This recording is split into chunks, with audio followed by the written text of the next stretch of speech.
Uh, He we're did. fine. Yeah. Okay. All right.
Very nice church.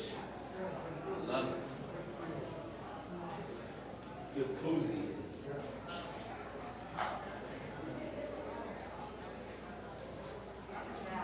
Bless you, Father.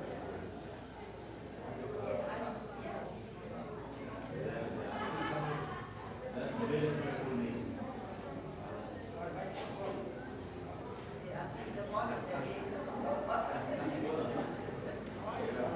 Hey, Mike. How are you?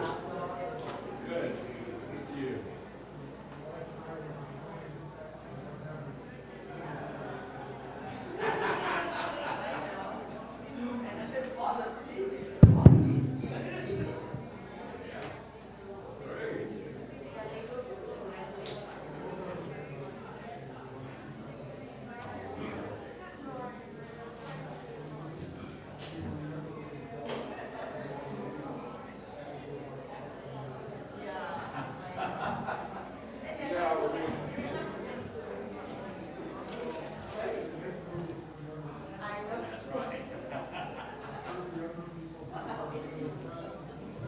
You're absolutely right.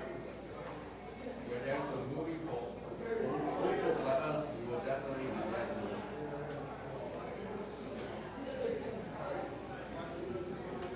No, no, no. Have fun. Have fun.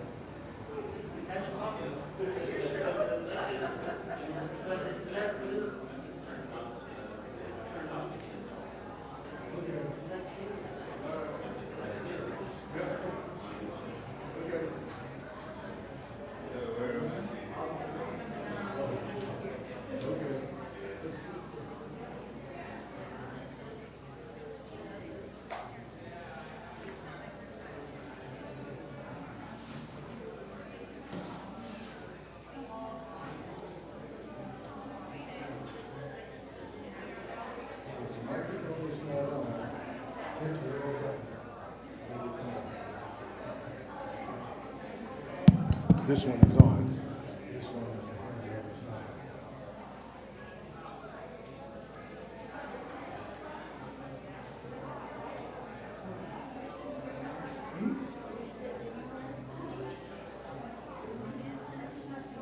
Today's Saturday. That's why I said today's Saturday. You can move.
All right, in order to be out of here by 9 o'clock tonight, we need to move to the sanctuary now.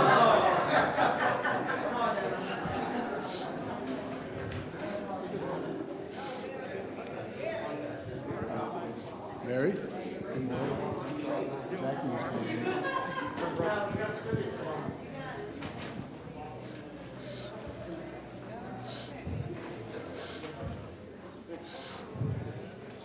Come, Holy Spirit, come. Let us gather us together in the house of the Lord.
Good morning to each and every one of you this morning. I'm Reverend Dale Weatherspoon, pastor here at Easter Hill, and on behalf of the Easter Hill congregation, we just welcome you into this sacred and holy space this day. Restrooms. If you go out this door to my left, and then walk down the hallway, there's a men's restroom, and then all the way in the back towards the kitchen is the women's restroom. Okay?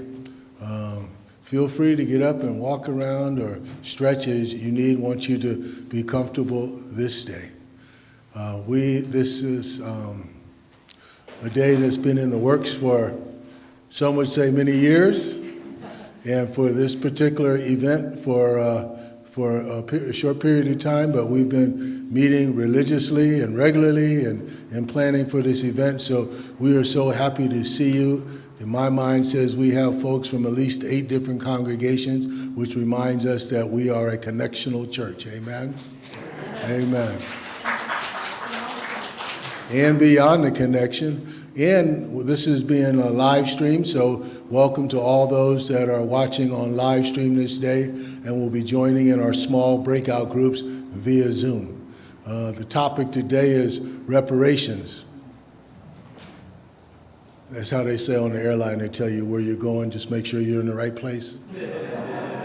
So today we're going to be discussing reparations, what reparations is. We have some fantastic keynote speakers in Don Tamaki and Michael Martin who will be leading us this morning.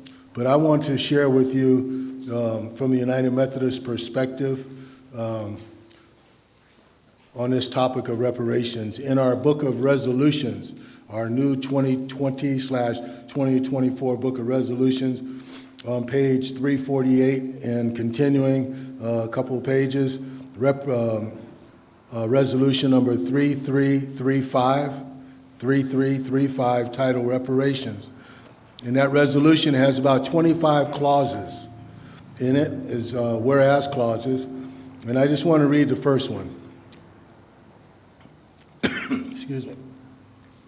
Whereas reparations by definition means making amends for a wrong one has done by paying money to or otherwise helping those who have been wronged. And it goes on through the other 24 whereas clauses to provide history of our country, including context, culture, the Civil War, racism, white supremacy. It speaks about bills that were passed and bills that were revoked. It talks about discrimination and further harm in the ways that slavery continues through the loophole of the 13th Amendment, which allows us to enslave those that are incarcerated. It talks about the prison industrial complex and redlining and the unemployment rates being higher, and about miseducation and non-education, which are some further harms to this day that we will hear more about. But those whereas clauses end with, therefore, be it resolved that the General Conference of the United Methodist Church be called to repent for its implicit and explicit participation in profit gained by slavery of African Americans in the United States. The local congregations participate in studies on reparations in their local area. We're here today, amen? That every congregation write a letter of support for the passage of House of Representatives Bill 40 and Senate Bill 1083.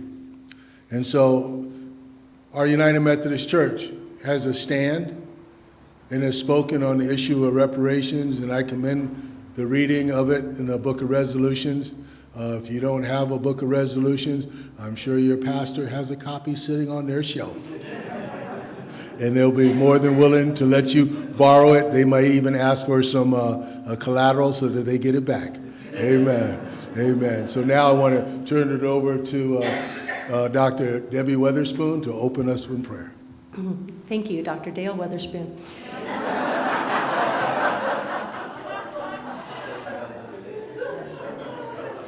I invite us to be in a spirit of prayer together. I will begin with a prayer for this day, and then I will go into a prayer written by Cole Arthur Riley from Black Liturgies for reparations. So let us be in a spirit of prayer.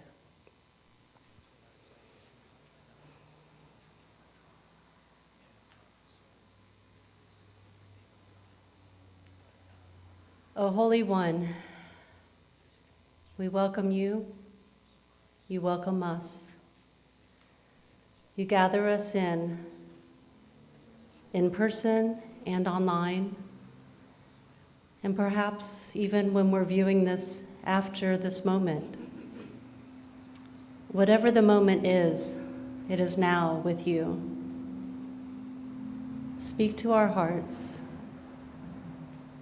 Help us to keep our minds, hearts, and spirits open for all that we will receive this day. Be in our listening, be in our learning, in our understanding, and in our acceptance. Humble us, guide us, and keep us mindful of all that we bring, all of our stories, all of our backgrounds, all that brings us to this moment. May we be respectful and loving and kind. And we also offer this prayer for reparations. God who mends, you demand of us not merely justice, but repair. We confess that we have reduced reconciliation to niceties and unity out of fear for what it might actually cost a person. Expose this so that we can be people of true repair, people who demand an accounting for the rubble left by our histories, who possess a sacred imagination for how we might bring reparations in our country, cities, and neighborhoods. Give white people the courage to become honest about what they've stolen and what must be returned. And grant us the liberation necessary to ask for what we need, to ask for justice, not merely in the vaguely moral, but with grave specificity in the economic chasms that whiteness has created. We want more, and we claim it. Ashe. And amen.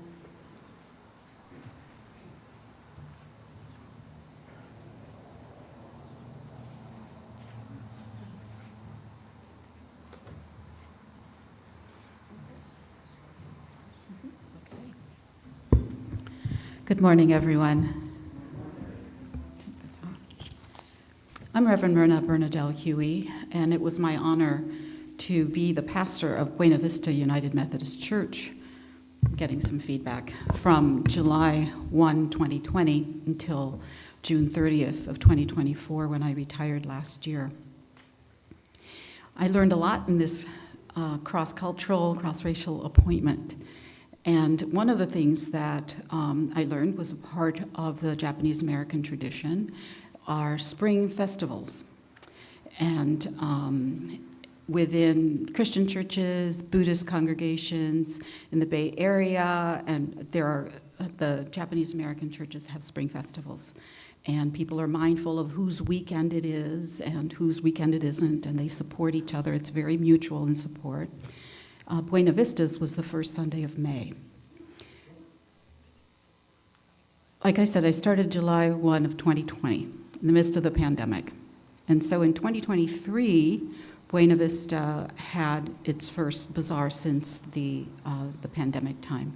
And we chose as our theme, looking forward, looking back, because it was the 125th anniversary of the founding of that congregation.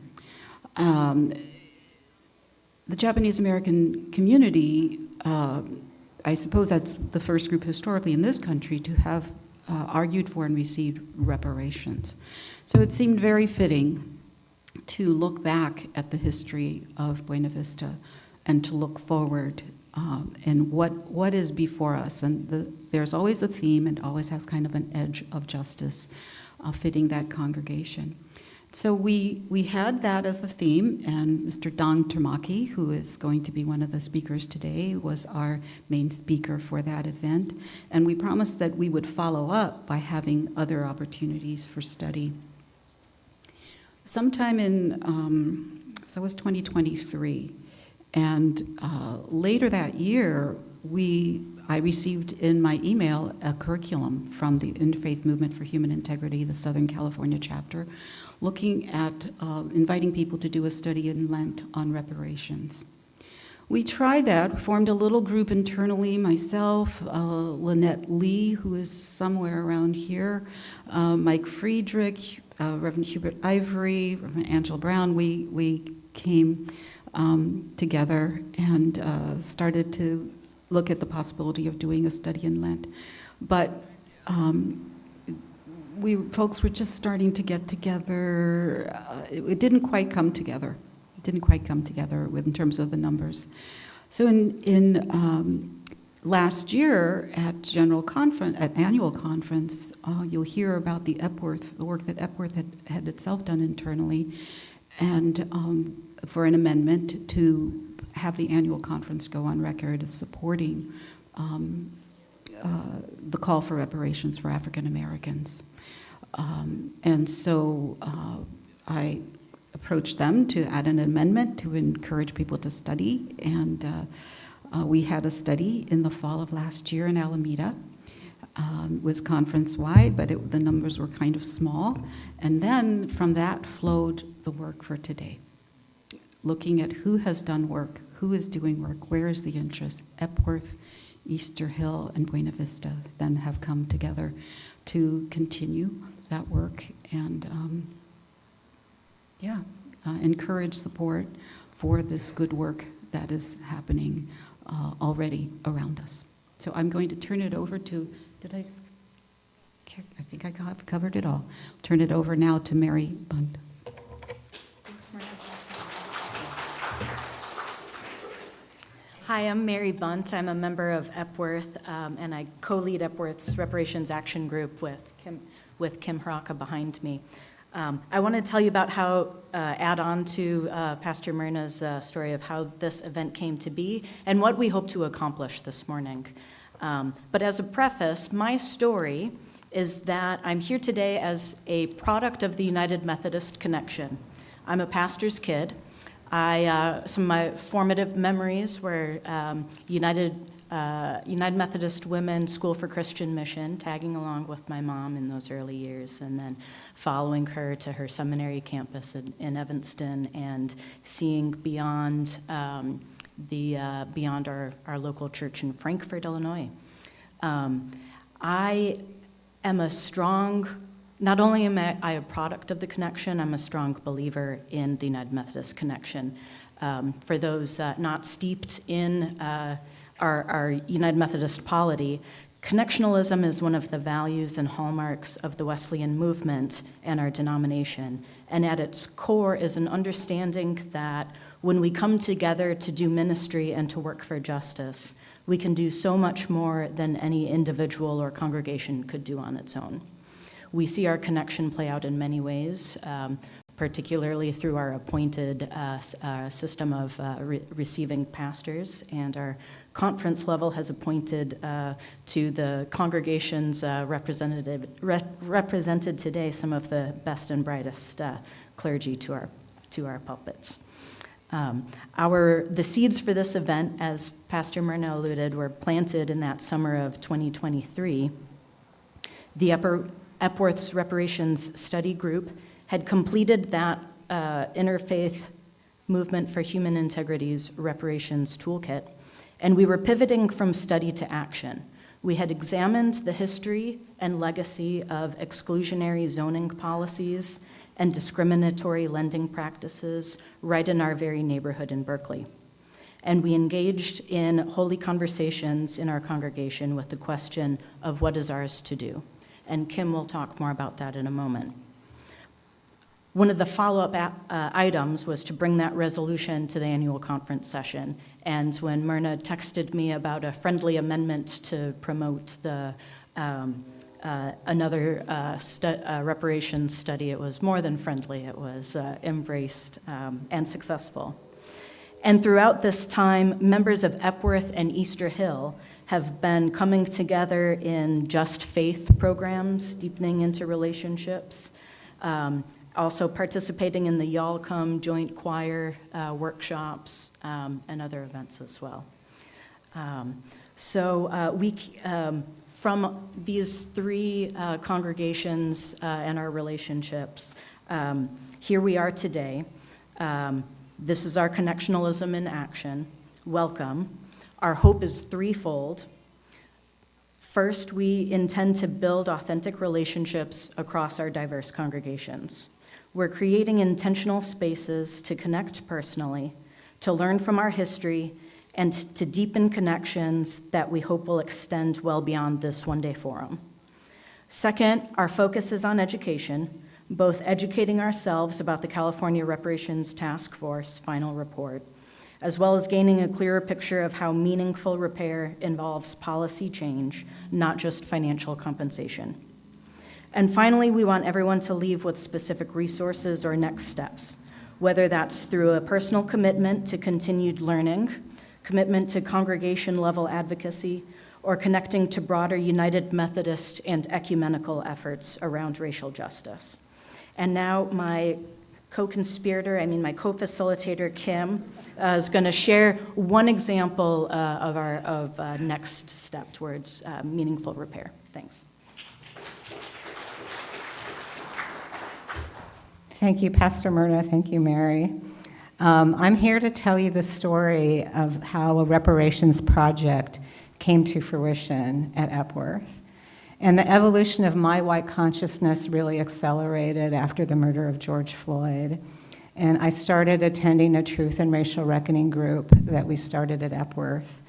And eventually I started to lead the group, and then I asked Mary to be my co-facilitator. And which was amazing having her on board. And so we decided to lead a reparations study group based on that curriculum that Pastor Myrna mentioned in 2022. And then we transitioned to becoming an action group after that study. We wanted to do more than just increase our understanding. We wanted to do something. And the Black Wealth Builders Fund, co-founded by Arlington UCC in 2021, emerged as a local opportune first step toward reparations. And we're honored to have Susan Russell in the audience today. She's one of the co-founders, along with Reverend Barry Kammer. And most appealing was the fact that the Black Wealth Builders Fund was established in collaboration with Richmond Community Foundation, now known as RCF Connects, as well as Richmond Neighborhood Housing Services. These are well-established and respected organizations with decades of experience and whose leadership and board of directors reflects the diversity of the communities they serve. And I also want to give a shout out to Joanne Lawson from Easter Hill, because she was one of the founding members of Richmond Neighborhood Housing Services. So that is a real full circle moment. So that what the Black Wealth Builders Fund does is it helps potential home buyers with zero interest loans ranging from $10,000 to $20,000 that don't have to be paid back unless the home is sold or refinanced. And loan recipients are Black families who would otherwise be able to afford a home but don't have access to generational wealth for a down payment. Most comparable white families would more likely have that kind of access, which most people need to make a down payment. So the loans provided by the Black Wealth Builders Fund seek to repair this lack of generational wealth attributable to racism. So to date, the Black Wealth Builders Fund has made 46 loans, 4 in the pipeline, totaling almost $734,000. And given the discriminatory historical context that Mary described, this really is reparations in action. And then Epworth decided to take the bold step, and supported by our pastor, Debbie, of asking the congregation to contribute to the Black Wealth Builders Fund as part of our annual stewardship drive. Yes, that is what I said. And we have been doing that since the end of 2023. And so far, Epworth has contributed $130,000, which translates into about 10 of those 46 loans that have been made. Yay. And the inspiration for today's forum really came out of our desire to build community across racial lines on this topic of reparations, and truly to just see where Spirit leads us in this collaboration. We are really grateful for the support of Pastor Myrna's reparation planning team and for the collaboration between Epworth, Buena Vista, and Easter Hill, and for those of you from other churches who are here with us today. Thanks be to God. And now we want to, for those of you who are visual learners, we want to have a couple of films that bring some of this information home. So we'll be doing that next and then hear from our speakers.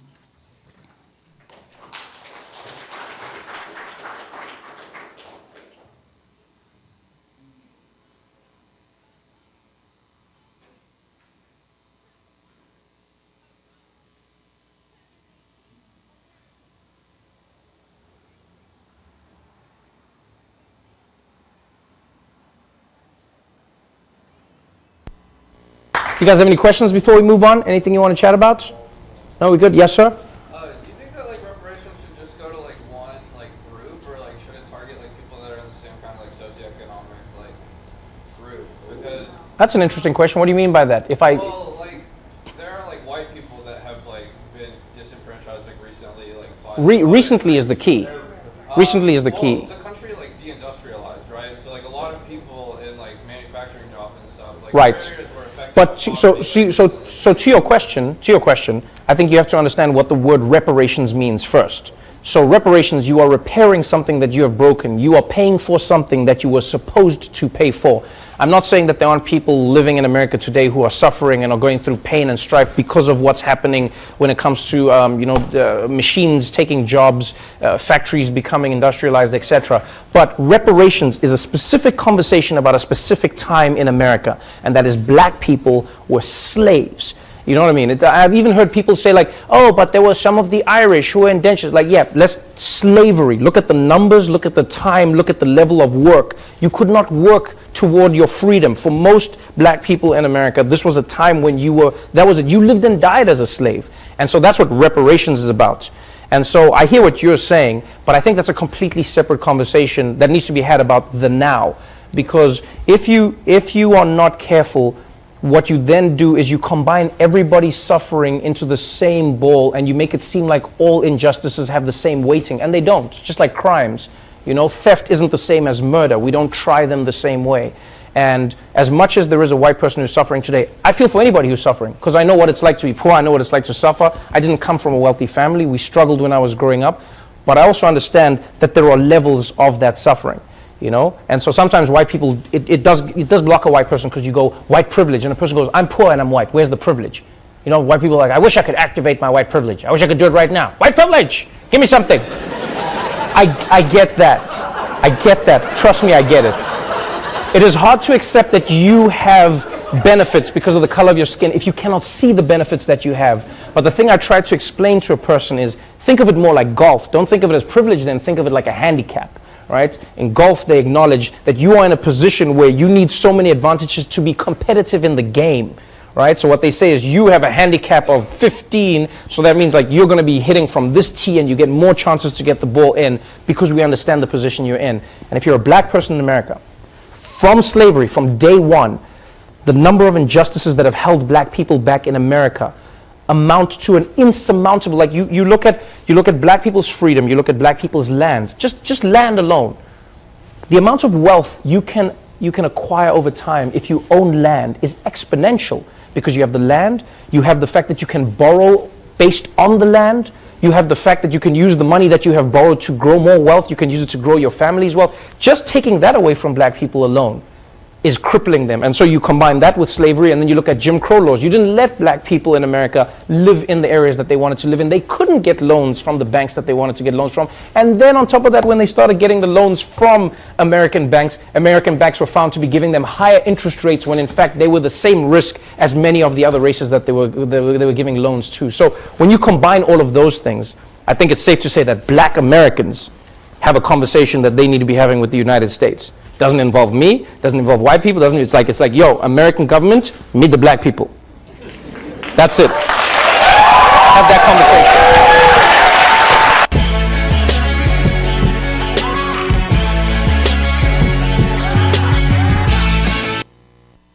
You guys have any questions before?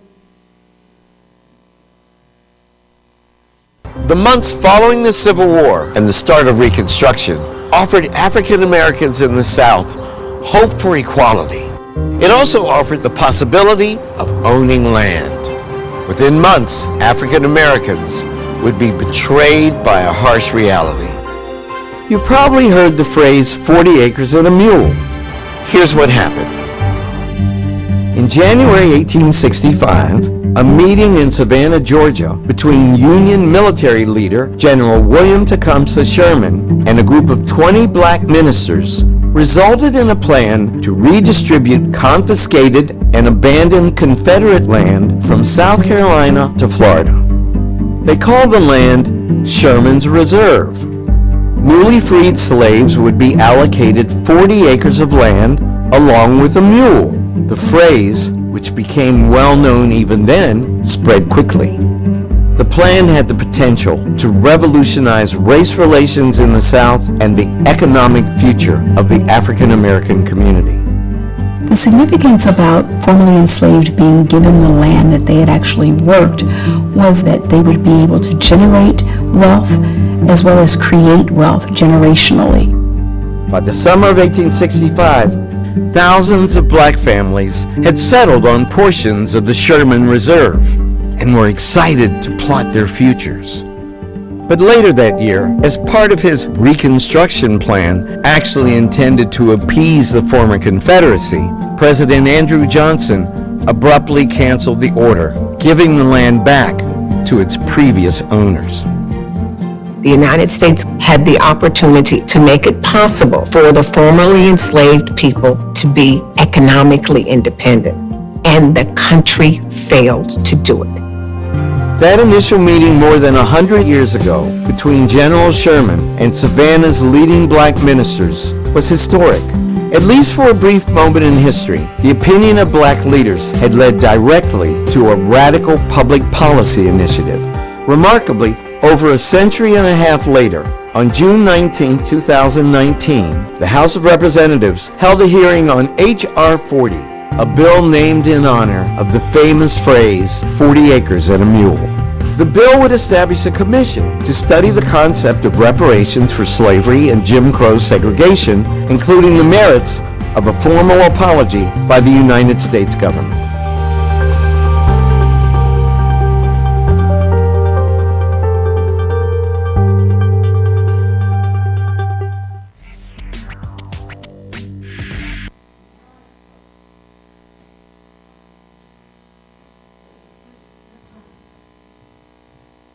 And now I'd like to introduce our first speaker. This is our beloved Michael Martin from Epworth. Michael, we want to hear what you have to say.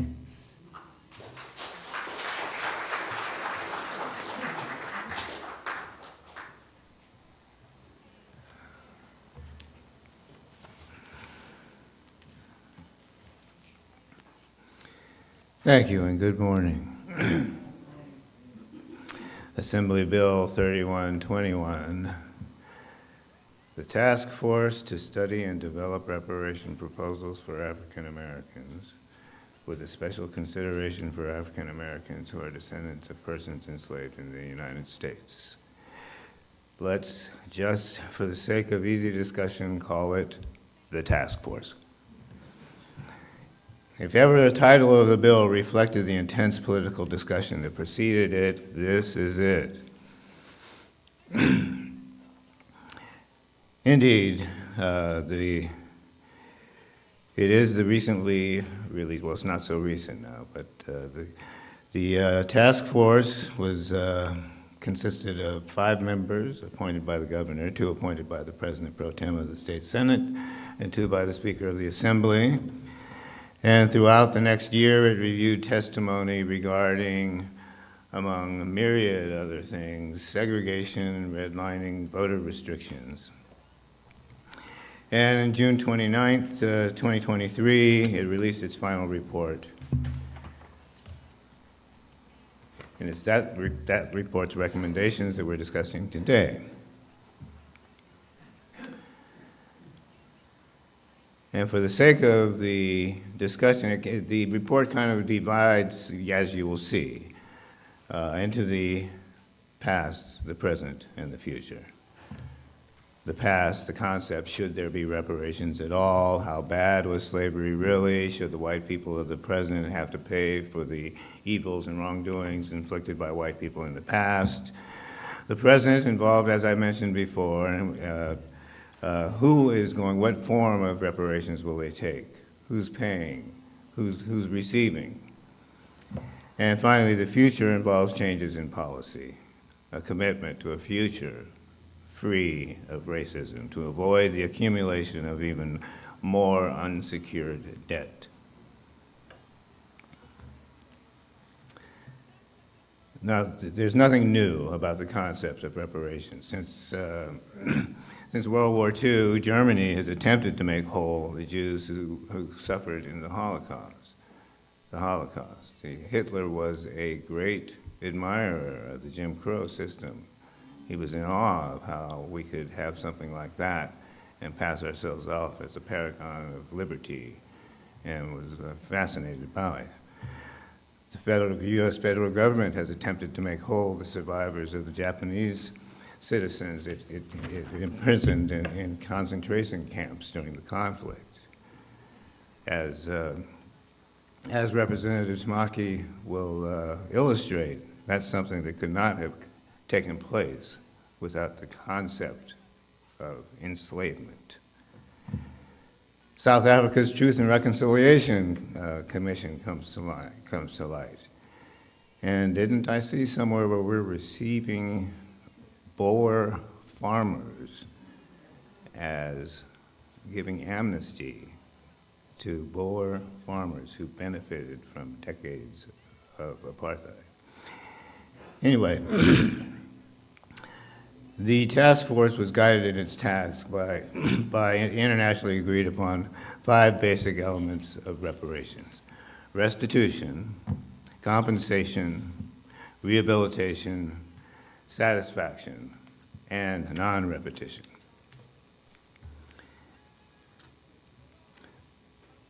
So it takes into account certainly the institution of slavery, including the federal and state governments that supported it, the legal and factual discrimination against freed slaves and their descendants from the end of the Civil War to the present, including economic, political, educational, and social discrimination, the negative lingering effects of the institution of slavery on living African Americans and on society in California and in the United States, and how instructional resources and technology deny the inhumanity of slavery and the crime against humanity committed against people of African descent in California and the United States.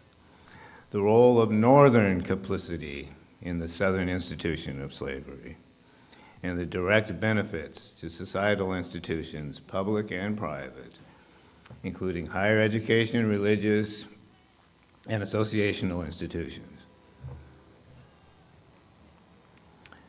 The report summarizes these harms quite nicely. Today, I'm quoting, today, 160 years after the abolition of slavery, its badges and incidents remain embedded in the political, legal, health, financial, educational, cultural, environmental, social, and economic systems of the United States of America. Racist, casteist, untrue, and harmful stereotypes created to support slavery continue to physically and mentally harm African Americans today. And the history of reparations is not new. In 1783, while slavery was in full force, Belinda Sutton, who had been a slave, petitioned the Massachusetts General Court for a pension from her former owner. And efforts in this regard, as we just saw in the video, took place as the Civil War drew to a close. General Sherman, the March Across Georgia War is Hell Sherman, gave us, he thinks, the 40 acres and a mule concept. And in fact, in 1898, there was even a national ex-slave mutual relief bounty and pension association. It had 300,000 members by 1916. It lobbied Congress on behalf of freed slaves, seeking pensions, financial assistance for the ill, burial insurance. There is nothing new about the concept of reparations. Audrey Moore, who became known as the Queen Mother of the modern reparations movement, formed the Committee on Reparations for the Descendants of Slaves in the 50s. Momentum grew with the Civil Rights Movement naturally. And in the 80s and in 87, the formation of the National Coalition of Blacks for Reparations in America took place. And the late Representative John Conyers in 1889 introduced H.R. 40 to establish the Federal Commission to study and develop reparation proposals for African Americans, and he has introduced it for 20 times since.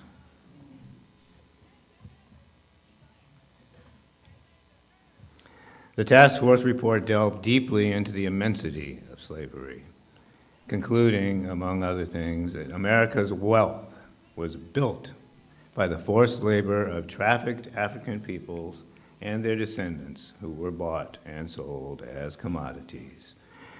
And after the War of Independence, the United States built one of the largest and most profitable enslaved labor economies in the world. I'm continuing to quote, "The United States adopted a national constitution that protected slavery and gave pro-slavery white Americans outsized political power in the federal government. By 1861, almost 2% of the entire budget went to pay for expenses related to enslavement, including enforcing fugitive slave laws. But we're California, right? That wouldn't matter. This state was admitted as a free state, but you remember there was a gold rush, and Southerners who rushed for gold brought their slaves with them. Who do you think was going to do all their work? By 1852, 1,500 slaves lived in California. The same year, the state passed a fugitive slave law, more severe than that of any other state.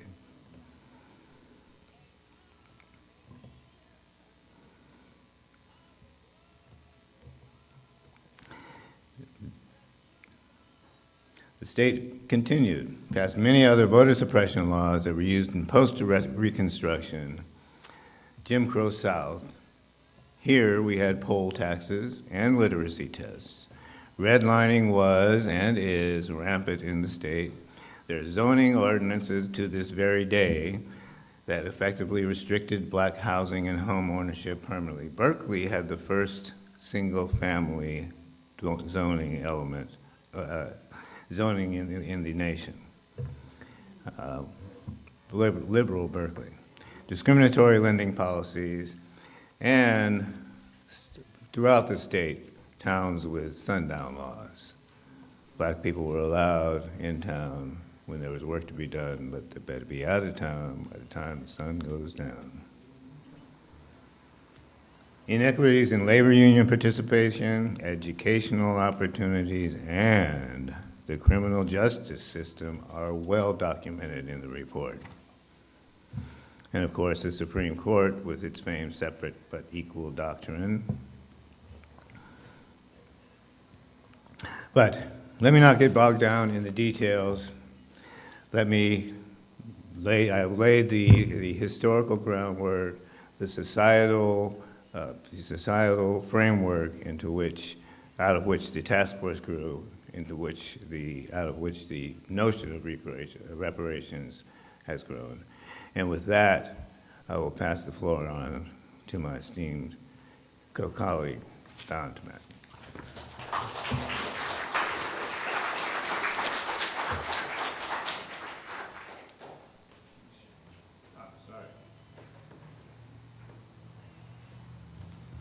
The Reverend Michael Yoshi will introduce Don Tamaki. Thank you. Greetings, friends. Good to be here with you today. My name is Michael Yoshi. I'm pastor emeritus at Buena Vista United Methodist Church. I served there for 32 years, from 1988 to 2000, and where Myrna succeeded me there. 2020, yeah. Okay, all right. See that what happens when you get retired? Yeah. Anyway, I think it's my privilege to introduce Don Tamaki as our key speaker for today, but I think it's good to note also, as Michael Martin pointed out, the precedent of reparations. I was appointed to Buena Vista in 1988 when the Civil Liberties Act of 1988 was passed. That summer it was passed. I was appointed in July of that year. In August 10th, my birthday, the legislation was passed apologizing to Japanese Americans and providing reparations after a decade-long campaign for Congress. And so we always use civil liberties theology as a way to understand our particular role as Japanese Americans. And in fact, Japanese Americans have been very much involved in support for black reparations because we knew that our reparations was on the heels of the black-led civil rights movement. Redress for Japanese Americans would never have happened if there had been no black leadership for civil rights in this country. And I think Don Tamaki is one champion of that as well, that many of us in the Japanese community are very proud of his role in not only Japanese American reparations, but also championing black reparations today. Just a little bit of background on Don. He is a senior counsel at the San Francisco law firm of Manami Tamaki LLP, and did his education at UC Berkeley.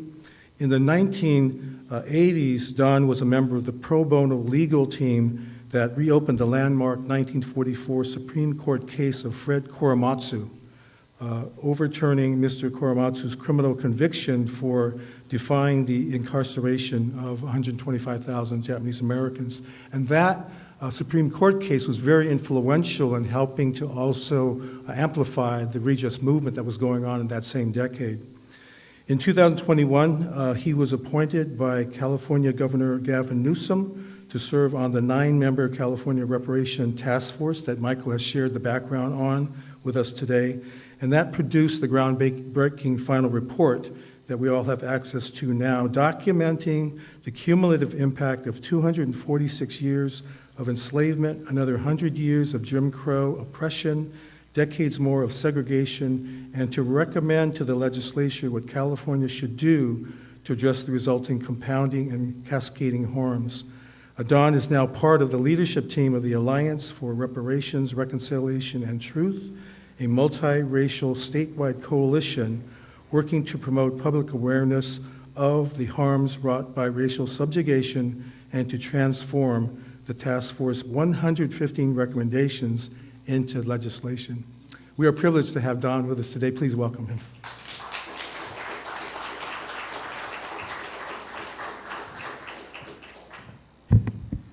Well, I'm looking for inspiration every day, and I look at you all being here Saturday morning, and that is inspiring, especially in these troubled times. Michael, you forgot that we played Little League together. It's one of my proudest. He was so good. The rest of us didn't know what to do. I also want to thank Michael Martin for that framing in terms of laying out the landscape, and he's right. Reparations is not a new concept at all. I have to say that before I became part of the California Reparations Task Force, I thought I knew something about American history. I thought I was pretty well read. But after taking a deep dive for 2 years, producing this groundbreaking 1,100-page report, reading thousands of pages, a lot of it is the product of new research in the last 5 years of uncovering the buried truth. I learned that my previous understanding of American history was next to nothing. And I want to share with you, some of that. Before I do, thanks to Epworth, Easter Hill, Buena Vista for putting this thing on. I really appreciate Kim Haraka and Mary Bunt in particular for doing this, and of course, Pastors Witherspoons for organizing and convening and being the inspiration as well. So let's get started. These are troubled times, and we're talking about history, and speaking of history and DEI, I want to share with you, as we're looking at the first slide, what I'm about to share with you cannot be taught in public schools now in many states. Next slide.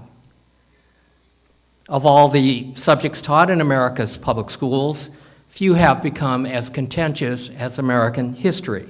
Next slide. Did you know that in 37 states, they've adopted new measures that limit how America's history of racism from Jim Crow, from slavery to Jim Crow, can be discussed in public schools?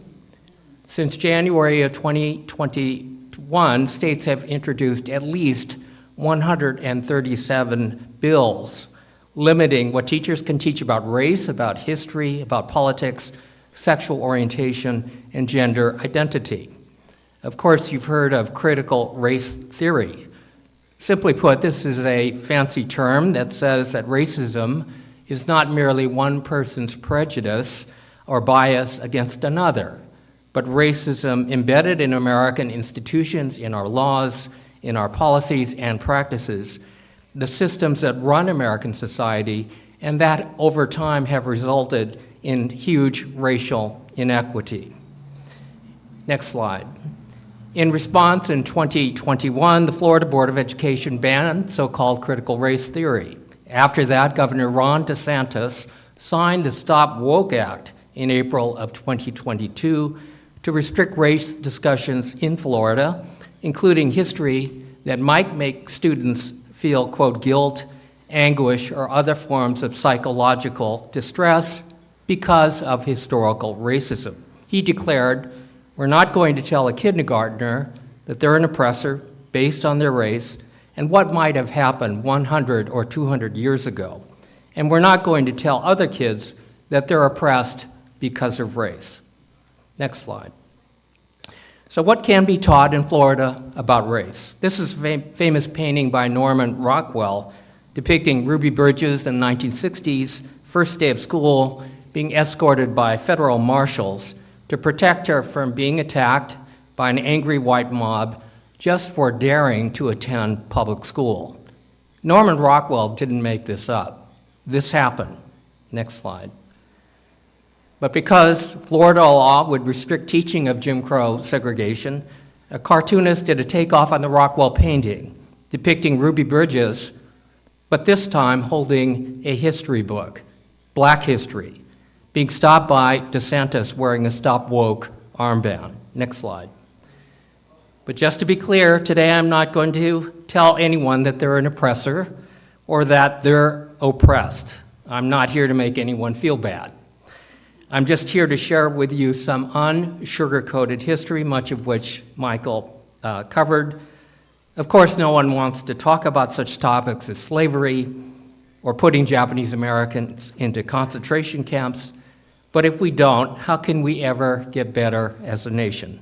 So thankfully, we're not in a Florida classroom, as I would be violating its laws by discussing systems resulting in, for example, the incarceration of Japanese Americans in 1942, and making the case, I will be, that what happened to our community, Japanese Americans, as Michael Yoshi discussed, actually was merely a subchapter in a racial pathology that has its origins in the values of 1619 that propped up the institution of slavery for 2.5 centuries and an era of Jim Crow for another century. So let's begin. In reading this title of the first slide, The Context of Dispossession, you might be thinking, what the heck does 246 years of slavery and another 100 years of Jim Crow exclusion of black Americans have to do with the rounding up of Japanese Americans into concentration camps or the appropriation of property through eminent domain? Bear with me, stay with me while I do my best to put these events into context and to connect the dots. Our nation's history is rife with instances wherein laws and policies originally intended to exclude and subordinate black people conveniently expanded to target other disfavored groups too. As a result, anti-black racism and anti-Asian racism frequently intertwine. While there is no equivalence whatsoever between 4 years in a concentration camp and 400 years of oppression, there are some parallels, and our community does know something about racial profiling. Next slide. Well, as Michael had pointed out, the Civil War ended in 1865, but about 5 minutes after Robert E. Lee surrendered. The South was determined to reinstate laws and ways as close to slavery as possible. And no wonder. For 246 years, as Michael recited, one of the largest and most profitable enslaved labor economies existed in the world. The U.S. enslaved population was about 4 million, and cotton was the economic engine for the entire country. Next slide. The nation's constitution protected slavery and, as our report indicated, gave southern states outsized political power. Half of the nation's pre-Civil War presidents were enslavers while in office, and more than 1,800 congressmen representing 37 states once enslaved black people. Next slide. At the end of the Civil War, Congress seized land from wealthy Southerners intending to distribute 40 acres to each formerly enslaved person to establish the means of economic self-sufficiency that was covered by the Lewis Gates piece. In January of 1865, 400,000 acres were deeded to 40,000 formerly enslaved who settled on and worked the land in the coastal areas from South Carolina to Florida. Next slide. But by April of 1865, a mere 4 months later, Lincoln was assassinated. Vice President Andrew Johnson assumed the presidency, declaring, "This is a country for white men, and by God, as long as I am president, it shall be a government for white men." Johnson rescinded the land reparations program and ordered the black settlers to leave their land. Land reparations was scrapped to ensure peace among the states, but at an incalculable long-term cost to formerly enslaved people. During that 12-year period, post-Civil War period known as Reconstruction, Congress tried to give newly freed black Americans access to basic civil rights, like the right to vote. Next slide. But white Northern support for Reconstruction collapsed, and to resolve the contested presidential election of 1876, Republicans and Democrats cut a deal to withdraw federal troops from the South, effectively ending Reconstruction. States, including California, as Michael had said, passed literacy tests, poll taxes, and created other devices to prevent black Americans from voting. In 1867, black turnout was 90% in Virginia. After Virginia's voter suppression laws, black voters dropped from 147,000 to just 21,000. Next slide. These restrictions secured the power of white politicians, allowing them to block literally hundreds of civil rights laws and well into the 20th century, excluding black Americans from the country's most important rights. Next slide. We think of California, of course, as being an enlightened state, but while California entered the Union as a non-slave state, it was plenty complicit with enslavers entering California and bringing their human property with them. This slide depicts an 1850s announcement of, quote, Negro for sale.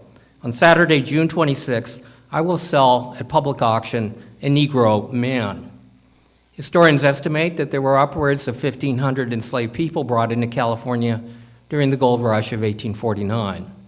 From 1852 and to 1855, as Michael recited, this legislation, ours, passed fugitive slave laws allowing persons escaping enslavement to be chased down, brought before a court, and sent back to the South, even though they had been living in the free state of California. Next slide. And much of Jim Crow found its way into California. Democrats rose to power in 1867 by vowing to fight against any new law that would make black, indigenous, or Chinese people equal to white people. Next slide. So by the early 1900s, white supremacist groups flourished in the West, with sizable Ku Klux Klan chapters in San Francisco, in Oakland, Los Angeles, Anaheim, Riverside, San Diego, Fresno, and San Jose. Into this ultra-racist era, Japanese immigrants in my community, the Issei, first-generation Japanese Americans, arrived. Next slide. Unsurprisingly, a slew of anti-Asian legislation followed, including California's infamous 1913 alien land laws prohibiting Japanese and other Asian immigrants from owning most kinds of real property. In 1907, my grandfather came to America as a stowaway. His name was Kamaichi, which literally means number one turtle. Next slide. Well, number one turtle had paid a ship's clerk to hide him in the pantry of a ship bound for Seattle. By day, he stayed hidden. By night, he would sneak out, stretch, and walk the empty deck. When the ship arrived, Kamaichi left his hiding place and disappeared in the confusion of the dock. Not speaking a word of English, he made his way south to San Francisco. Kamaichi worked hard enough and long enough to save enough money to buy a small, four-flat hotel housing other immigrant Japanese. He called it the Fuji Hotel. That guy in the middle, by the way, is my dad. Next slide. Well, there was only one problem. California's alien land laws prohibited immigrant Japanese Americans and most other Asian Americans from owning most kinds of real property. The penalties for violating the law were jail and forfeiture.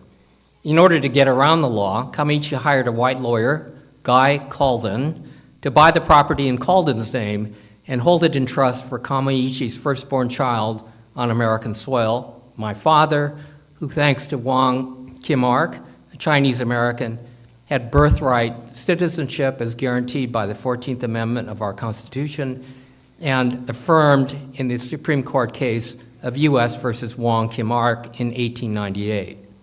Then on December 7, 1941, Japan attacked Pearl Harbor. Next slide. In the ensuing months, the Army issued orders rounding up Japanese Americans and then sending them into 10 concentration camps. Next slide. So what was their crime? Well, they happened to look like the enemy. Next slide.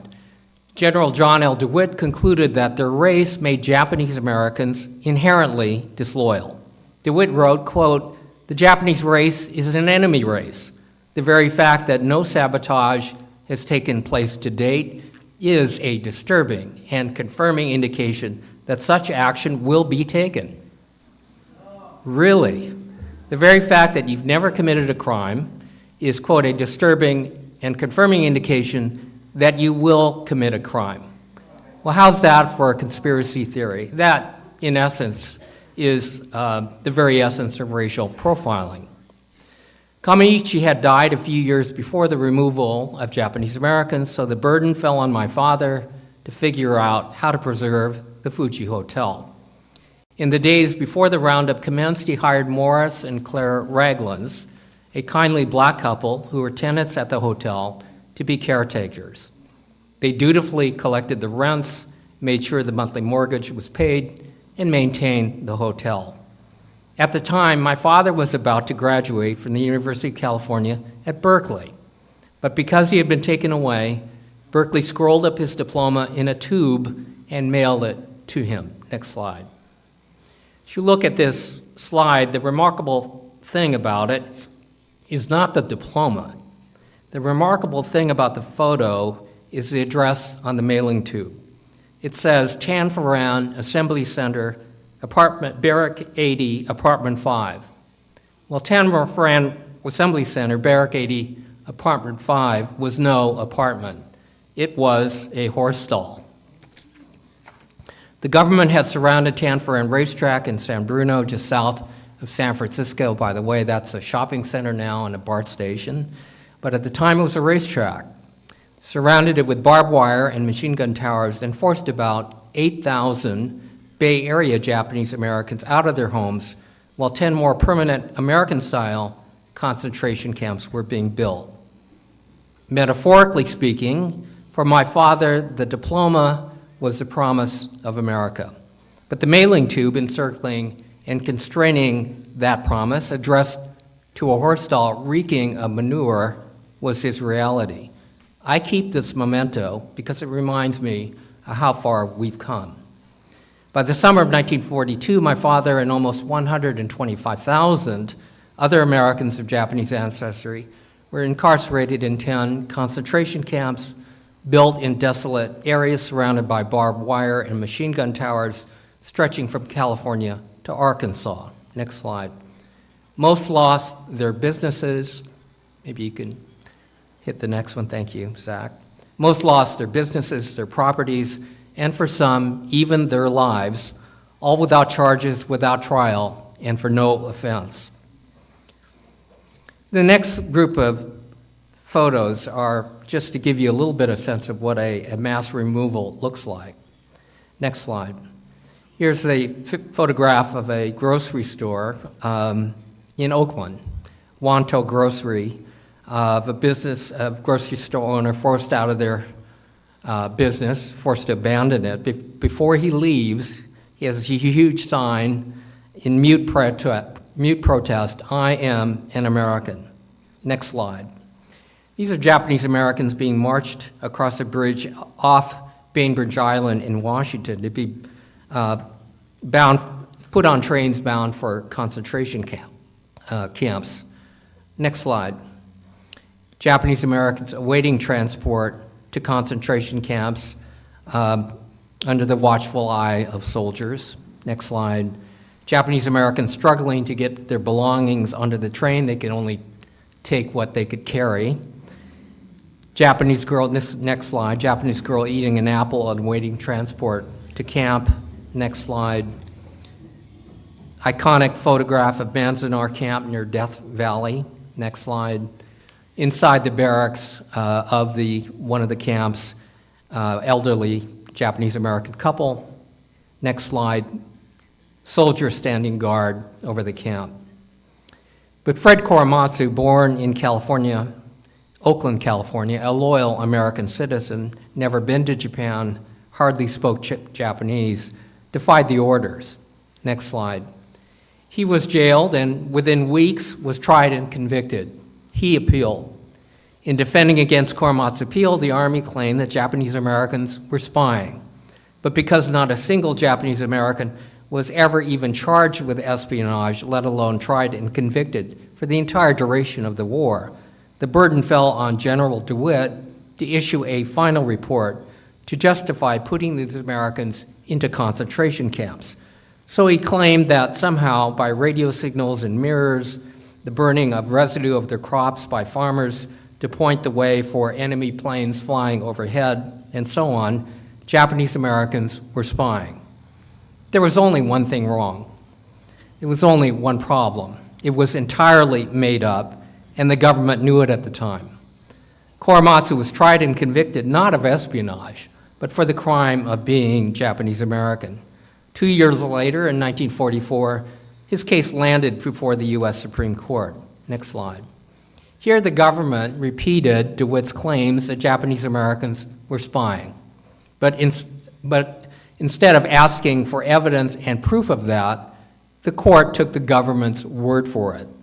In a 6-3 decision, Justice Hugo Black wrote that this was not a case of racial hostility against Fred and Japanese Americans. This was instead a case of military necessity. But how did the court know that the mass incarceration was necessary for the nation's safety? The court essentially reasoned because the military says so. But 3 dissenting justices said that was preposterous. Justice Frank Murphy wrote that the exclusion of Japanese Americans, quote, falls into the ugly abyss of racism. Fellow dissenter Justice Robert Jackson wrote, the court for all time has validated the principles of racial discrimination and of transplanting American citizens. The principle lies around like a loaded weapon, ready for the hand of any authority who can put forth a plausible claim of an urgent need. Well, how prescient is that? Think about today's headlines, wherein legal residents have been plucked off the streets and whisked away to foreign prisons without charges, hearing, or evidence. Well, 37 years after Korematsu's 1944 decision, archival researchers searching for Fred Korematsu's Justice Department file found it misfiled in the Commerce Department, not the Justice Department archives, but the Commerce Department, and lost for almost 40 years. Next slide. Peter Irons and Aiko Yoshinaga-Hertzik uncovered secret intelligence reports from the FBI, the Federal Communications Commission, the Navy, admitting that there was no evidence of any wrongdoing by any Japanese Americans and no reason to lock them up. Justice Department lawyers, some of them, became whistleblowers, warning higher-ups in memos that, quote, there's no doubt that DeWitt's claims that Japanese Americans were spying were, quote, intentional falsehoods, and exhorting the Solicitor General that the Justice Department had a duty not to lie to the Supreme Court. They were ignored. Based on the evidence that Peter and Aiko unearthed, our pro bono legal team reopened this near 40-year-old case. And in 1984, a federal district court judge, Marilyn Hall Patel, tossed out Fred Korematsu's criminal conviction, remarking that the government's actions were infected with racism. Next slide, and can you play the video?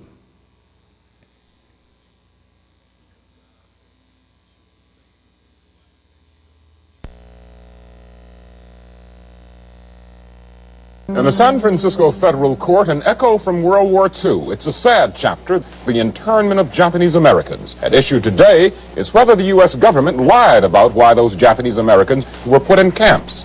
For 40 years, Fred Korematsu has lived with a criminal conviction, his name attached to a landmark Supreme Court ruling that in time of war, American citizens can be imprisoned on the basis of race. In 1942, Korematsu refused to obey military orders interning more than 100,000 Japanese Americans. The Army justified the mass imprisonment as a military necessity, citing evidence of espionage and sabotage by Japanese Americans, including signaling enemy ships from the West Coast. The government lied to the Supreme Court.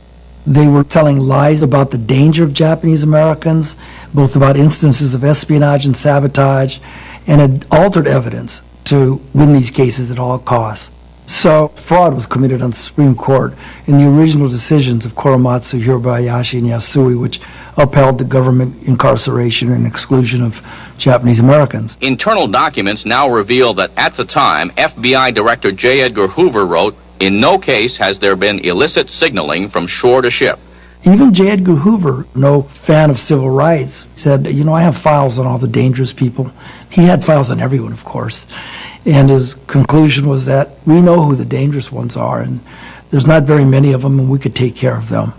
A Justice Department attorney wrote that statements of espionage and sabotage are intentional falsehoods. During the war, there were about 18 spies arrested. None of them were of Japanese ancestry.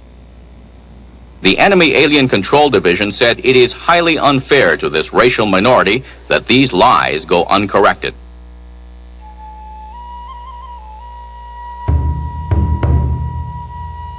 The issue before me was whether the government had misrepresented certain facts, both to the district court and to the Supreme Court.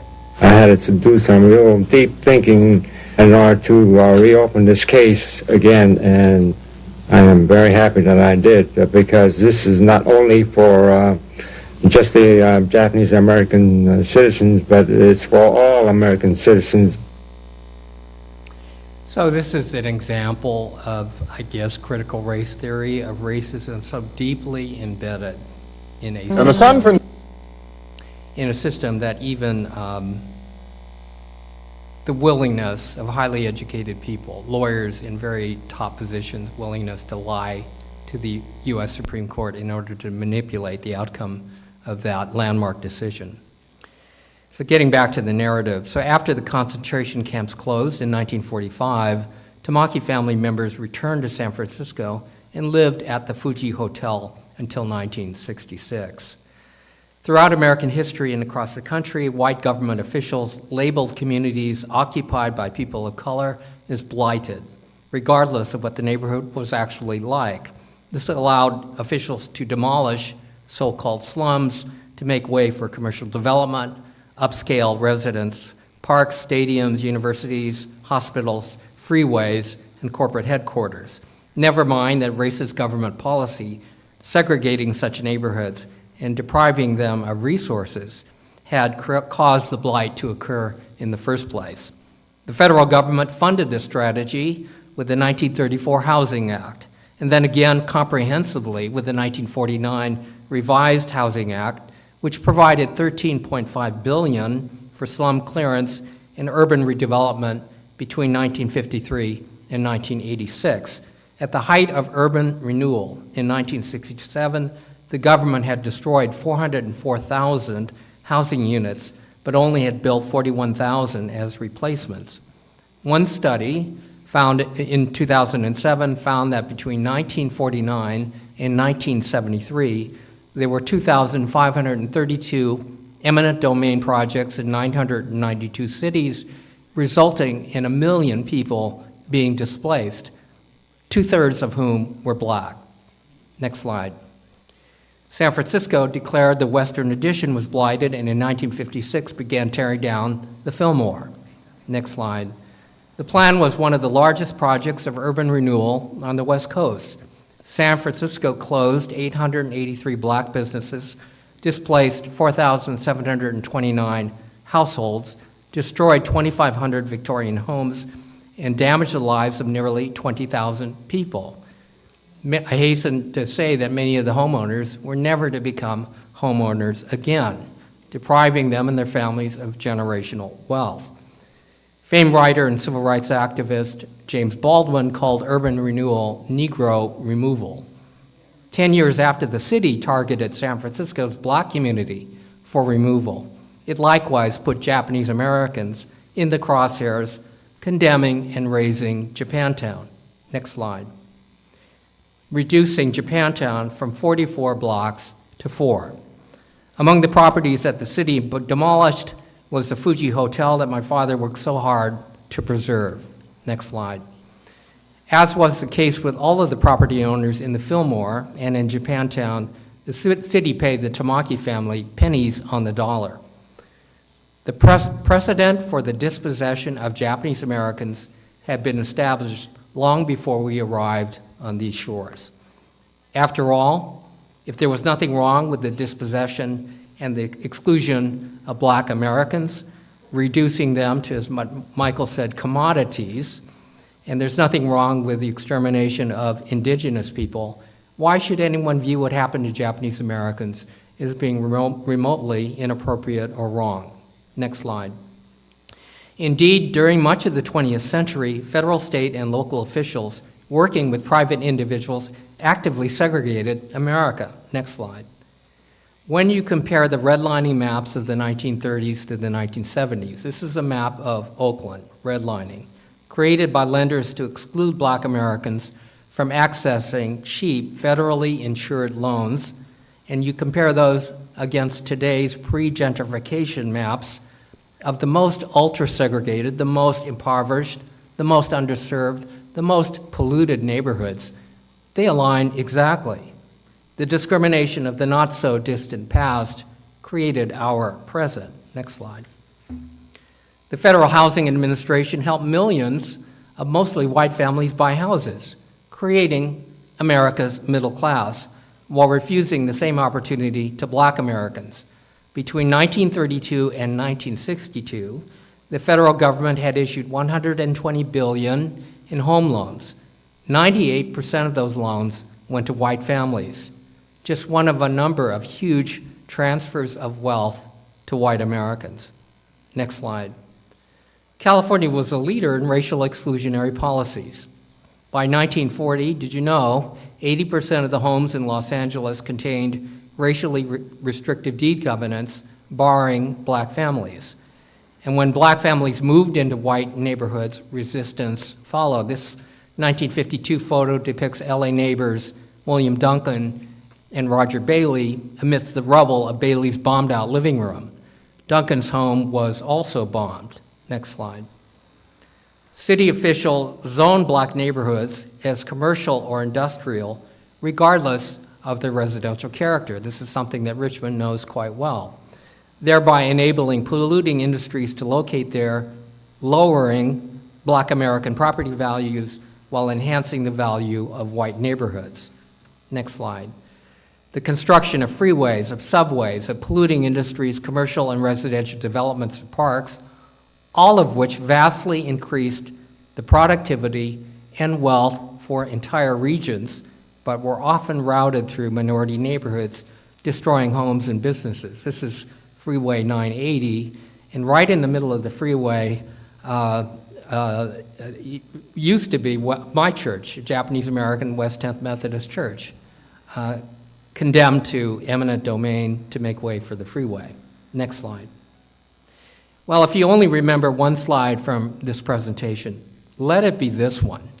The history of racial exclusion is depicted as an arc of about 4 centuries, during which racial oppression predominated, and only in recent years did it begin to retreat. Even this image is misleading in that it suggests that in 1954, when the Supreme Court outlawed segregated schools in Brown versus Education, it ended segregation. Well, far from it. Fierce resistance to the struggle for equal rights occurred all over the nation and went on for decades. As a result, white neighborhoods today have 9 times more assets, white households today have 9 times more assets than black households. Black people have shorter life expectancies by almost 8 years. In San Francisco, for the decade ending in 2021, black infant mortality in San Francisco was 5 times greater than white infant mortality. And huge disparities persist in housing, healthcare, education, employment, criminal justice, and in just about every other metric that matters. Next slide.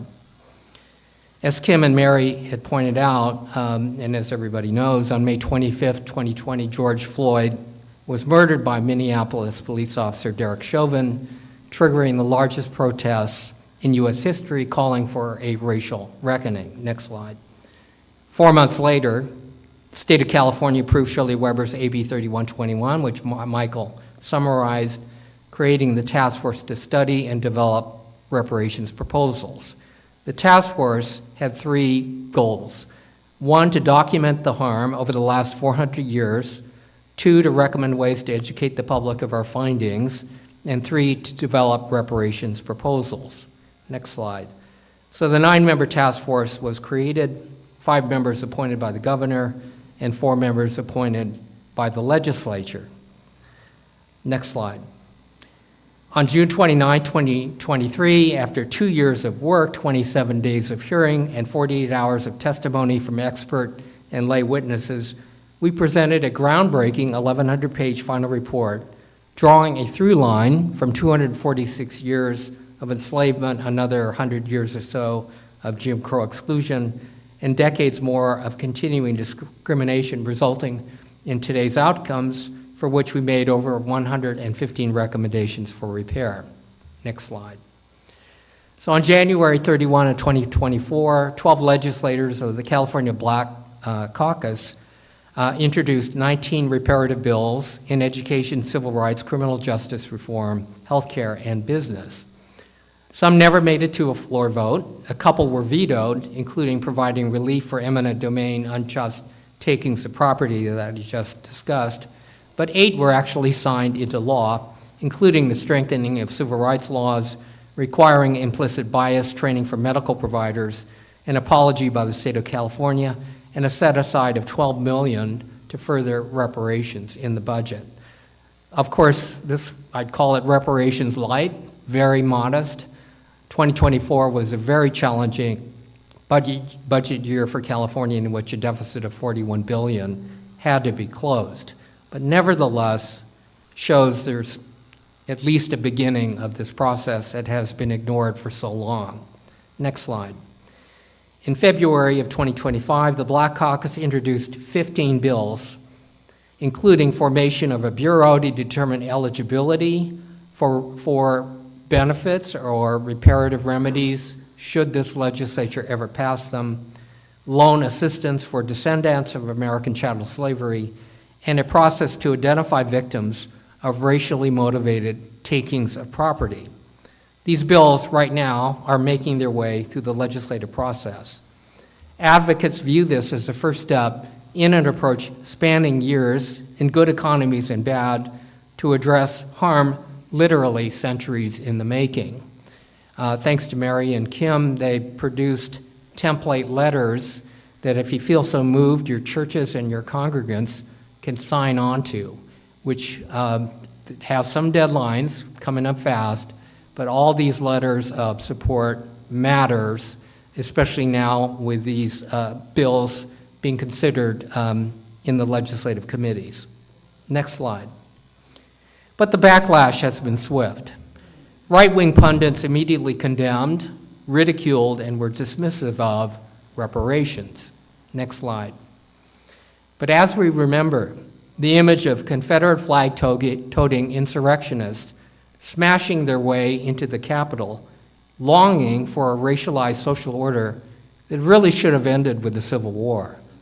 We realize the values of 1619 that propped up the institution of slavery still impact the nation today. All of us have our heads in spinning mode in this flood the zone, one after another, executive orders really designed to dismantle democracy and hollow out institutions that were guaranteed under the Constitution. And so there's a tendency to look at all these things as being separate events. But I have to say, this is a very old playbook. It's a playbook of demagoguery that has 3 elements to it. 1, appeal to prejudice, racism, bigotry. 2, engage in fear-mongering and scapegoating. And 3, traffic in conspiracies, theories, falsehoods, and fake news. And it's a playbook that has been used by demagogues probably since the beginning of humanity. Modern day comparisons, Germany, 1930s. Today's world, immigrants, people of color, other demonized groups. And that is one of the vehicles to mobilize folks to dismantle democratic systems. So I view this photo as kind of a metaphor in which if the Capitol represents the citadel of democracy, the energy to take it down has this racial element of people carrying the Confederate flag. That's no accident, folks. Next slide, please. So where do we go from here? To determine where we should go, I think we first have to find out where we've been. So I appreciate Epworth, Easter Hill, Buena Vista United Methodist churches for allowing me to shine a light on this history, because it explains much of our present and has the potential to light the way forward on how we can do better as a society. Next slide. Do you need inspiration? Here's one that I lean on. This is a rare photograph depicting 2 civil rights heroes, Fred Korematsu, who you now know something about, and Rosa Parks, who in 1955 in Montgomery, Alabama, refused to obey a bus driver's order to give up her seat to a white passenger. Should point out she was already seated in the colored section of the bus. She completed a long day as a seamstress, and she was tired and just could not stand the indignity anymore. So she was arrested, and ultimately that triggered the Montgomery bus boycott, which lasted over 1 year and was the very beginnings of the dismantling of the worst of most brazen forms of Jim Crow. Well, I don't have the courage of Fred Korematsu or Rosa Parks, who put their bodies on the line, but what I can say is we can all do something. We can all do something.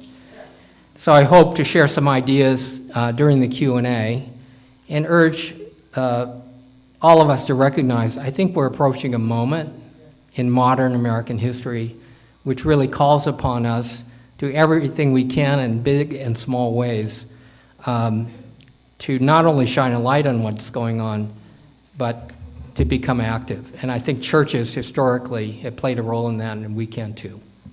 So I thank you.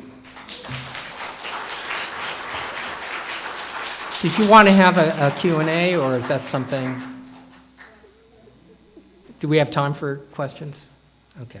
We have 4 minutes for Q&A.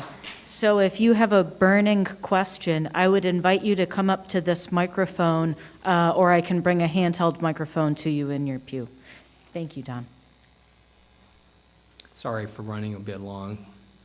I get wound up on these things. Can you, it sounds like you're primed with some action steps. Yes.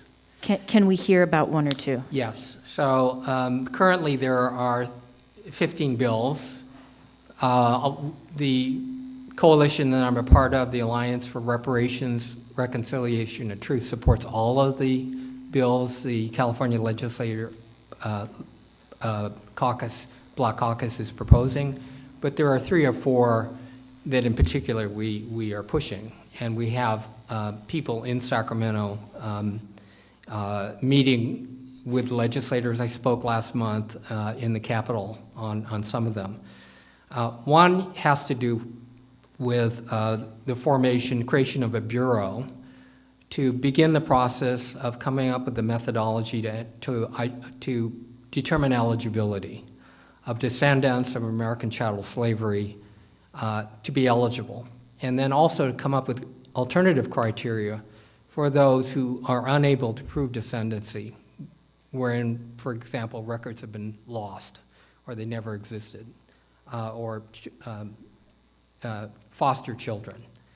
And that bureau would also be able to expand and take on and push within this legislative system the recommendations of the task force. So we're not dependent on individual legislators bringing bills year after year, but rather there's some continuity within the state system itself.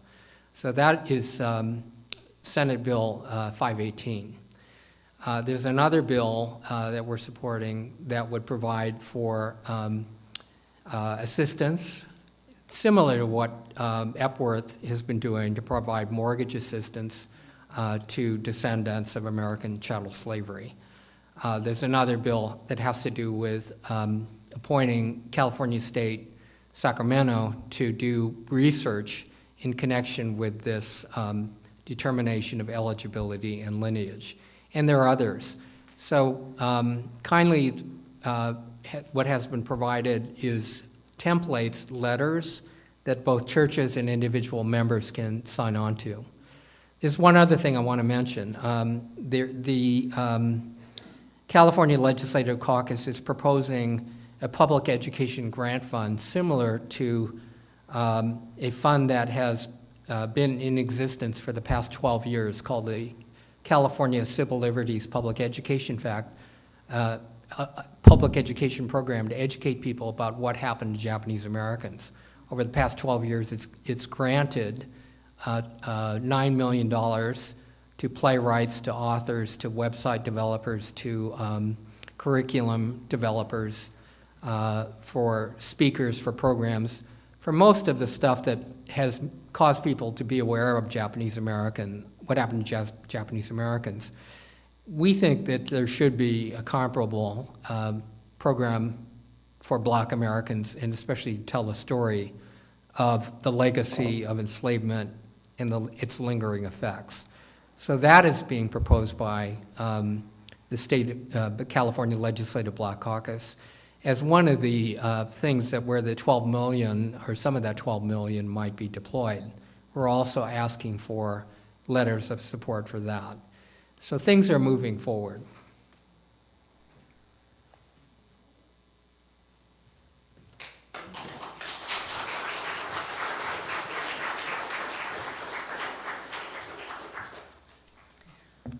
Well, we're going to be moving into some time for organized breakout group discussion now. And I'd like to ask you to help us in that. If you pre-registered, your name tag has a breakout group number 1 through 8, which corresponds to a table in the fellowship hall. If you're watching on Zoom, give me about 5 minutes to go upstairs and start the Zoom meeting. Or if you're watching on the live stream, give us about 5 minutes to organize ourselves here, and then we'll join the Zoom meeting and do breakout groups over Zoom. If you did not pre-register, you might have been given a suggested table number, and so our goal with the breakout discussion groups is 5 individuals per group. So if you get to a table and there are 6 or more of you, you might decide to subdivide so that everyone has time to speak and respond to the discussion questions. I just want to read something from the Reparations Toolkit that has guided our planning for this event. And that is, in multiracial contexts like this, suggestion is to break into racial caucuses for group discussion so that all participants have safe spaces for discussion. For white participants, we suggest challenging yourselves to push beyond your comfort zone and move beyond the guilt or shame that might prevent you from taking action. And seek out other white congregants to process guilt, shame, or any emotions you may feel. It is an anti-racist practice to not depend on our Black congregants to carry the emotional and mental labor in discussions regarding dismantling racism and racial violence. So that is the intent behind the Racial Caucus organized breakout groups that we'll be moving into. Kim is now going to talk about the specific questions and our respectful guidelines that will lead us through. And I have to go get the respectful guidelines. Yes, it will. Thank you, Mary. Thank you so much, Don, for that illuminating talk. Wow. A lot to digest.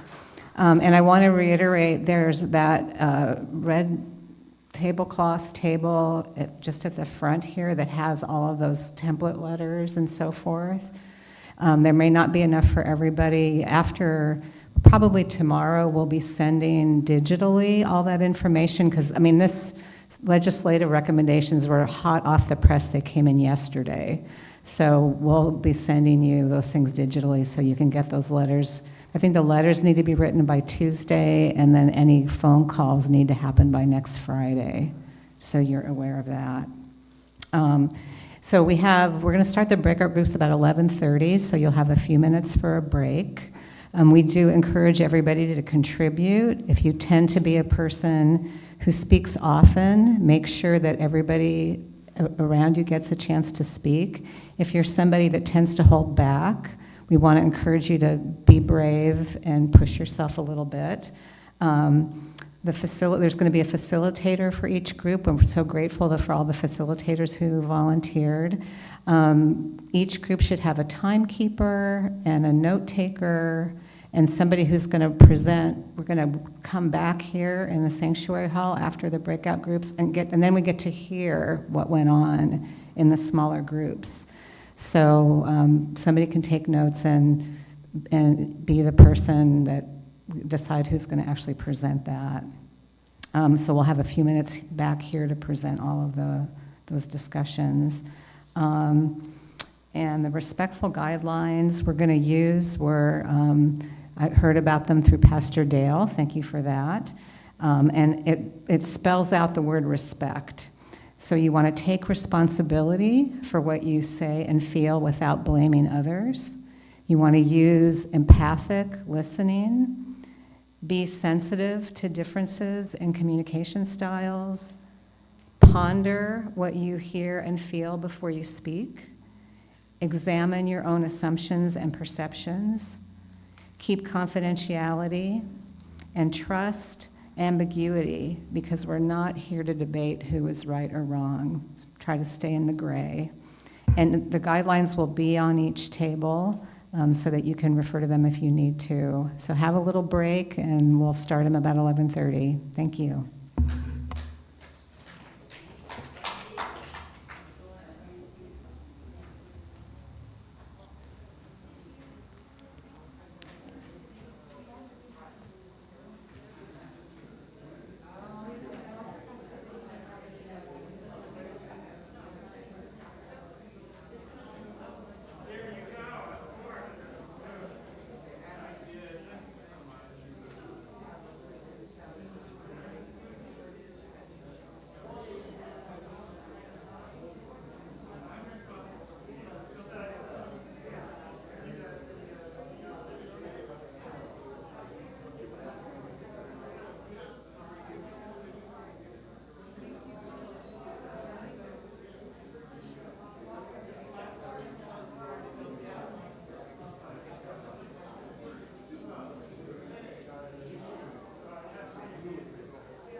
as they say at the Warriors and the Valkyries game, 2 minutes.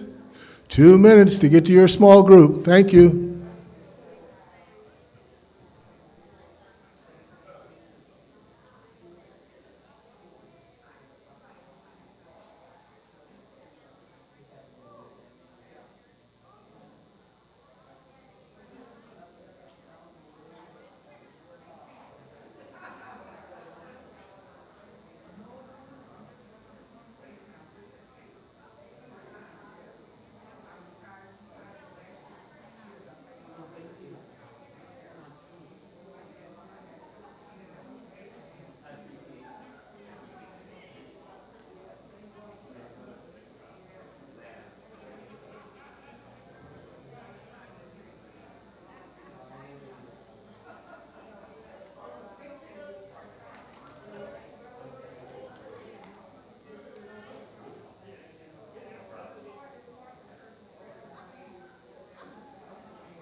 Okay, so everybody should be in their breakout groups now.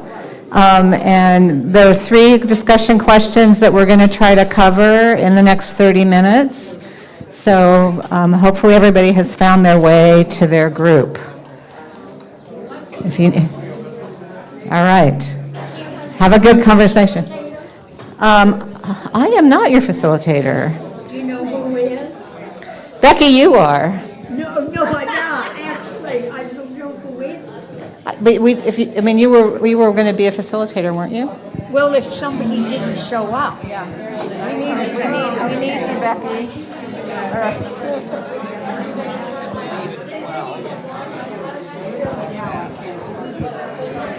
Okay.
Shall we gather in the sanctuary?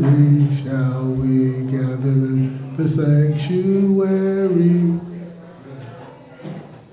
All right, let's do this. Home stretch.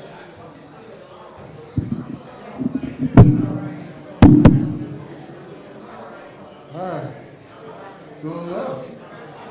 Going well. Yeah, good. I didn't hear the announcement.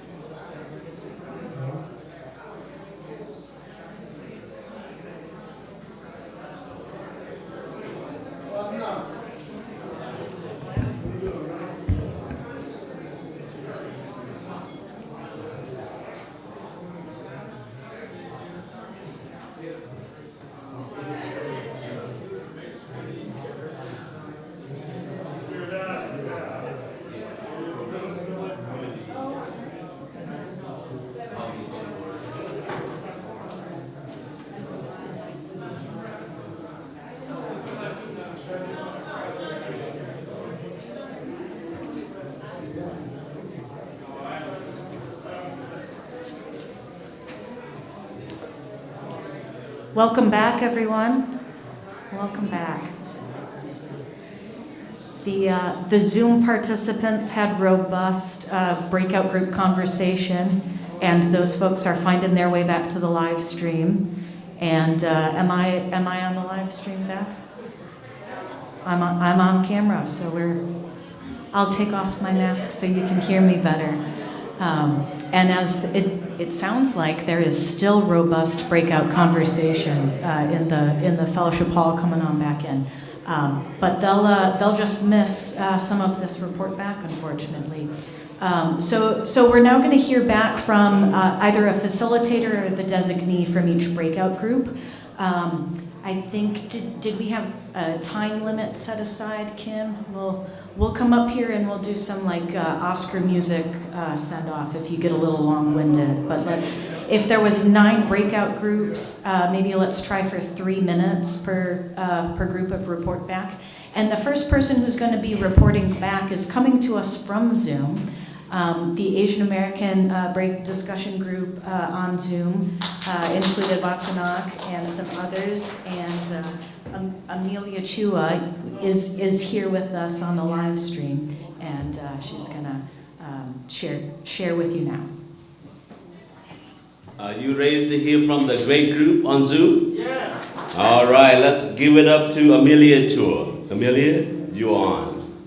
I am representing the Asian American group, and on the first question of what did you learn today that you had not known before? And one response was that we saw the image we had of California was that, all that slavery was in the South.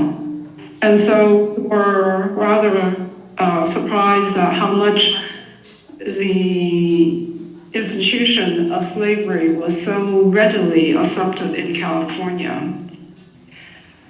It was also good to know that reparation is historically not new, that other groups had certainly made attempts at it from very long ago. And then the third thing that we heard was the connection between the internment camps and the racial underpinnings of that, and the current immigration situation where people are simply picked up and deported to foreign prisons. And the fact that it's done because basically you're not white, and that due process is of no regard. On the second question about how does your racial or cultural background influence your thinking on reparations? Our Japanese American members felt that since they had the experience of having received reparations, it was now their responsibility to see that such injustice does not happen to other groups of people, and to get on board and be involved in a justice-making process. And for people of more recent immigration to the States, I said that in my cultural background, really there was no teaching on social justice growing up. And that government was seen as something that was done by a certain group of people. And we were not taught or exposed to taking a more systematic perspective on our governance. Another perspective that's also close to that was that you're expected to pull yourself up by your own bootstraps. And how do you look at this when it is your own government that does it to the same racially ethnic group? So racism is not an issue. So we felt our minorities need to support each other and that we are stronger when we stand together to fight oppression by any majority group. Because we also don't want to see oppression to other groups of people. The third question of what does reparations or do repair looks like to you? And so one response was that we had come today to hear what the suggestions from the commission was.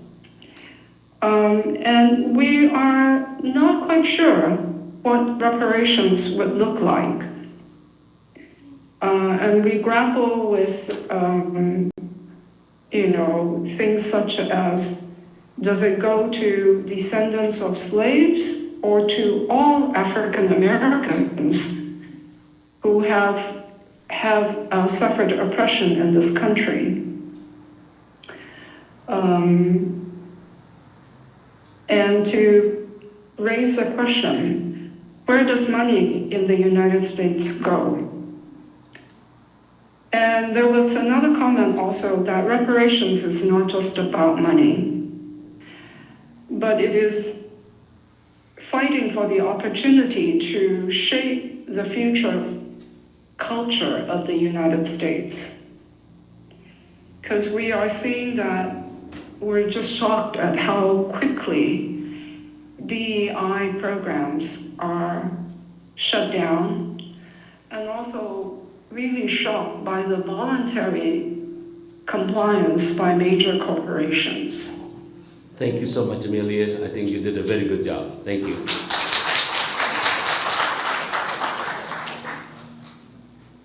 Thank you so much, Amelia. So can we have group 2 come up? And it's great how thorough everybody is, but we also want to we have 10 groups, so maybe we want to try to keep it a little shorter.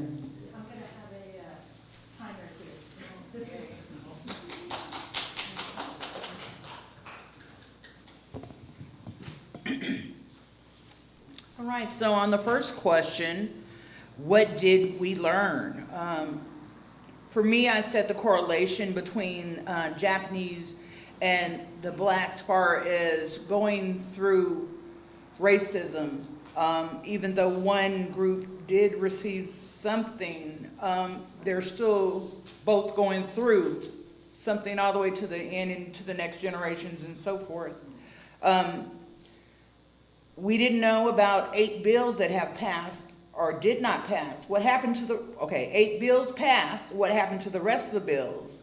And recommended by the task force.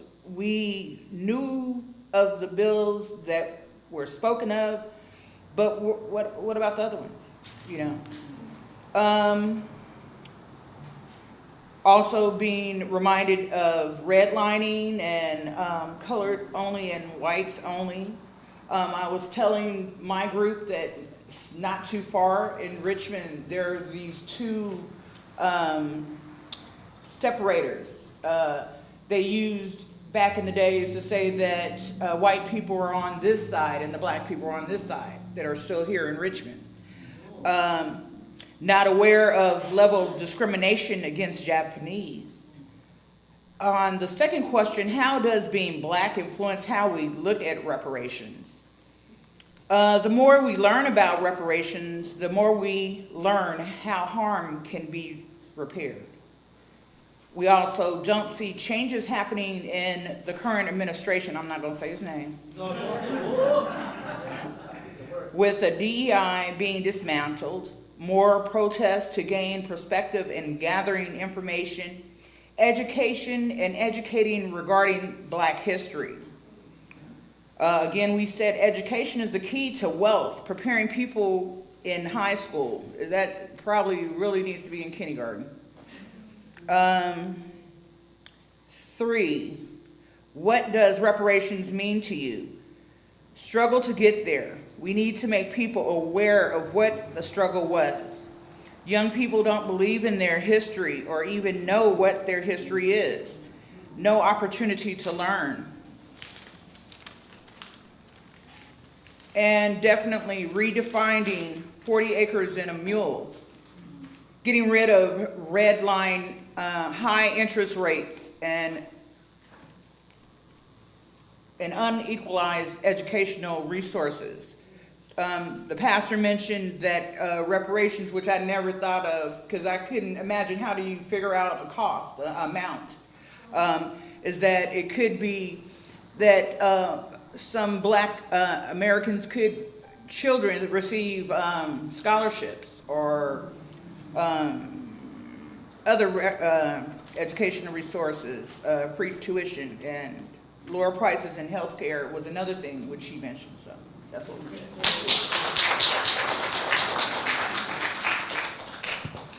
Group 3.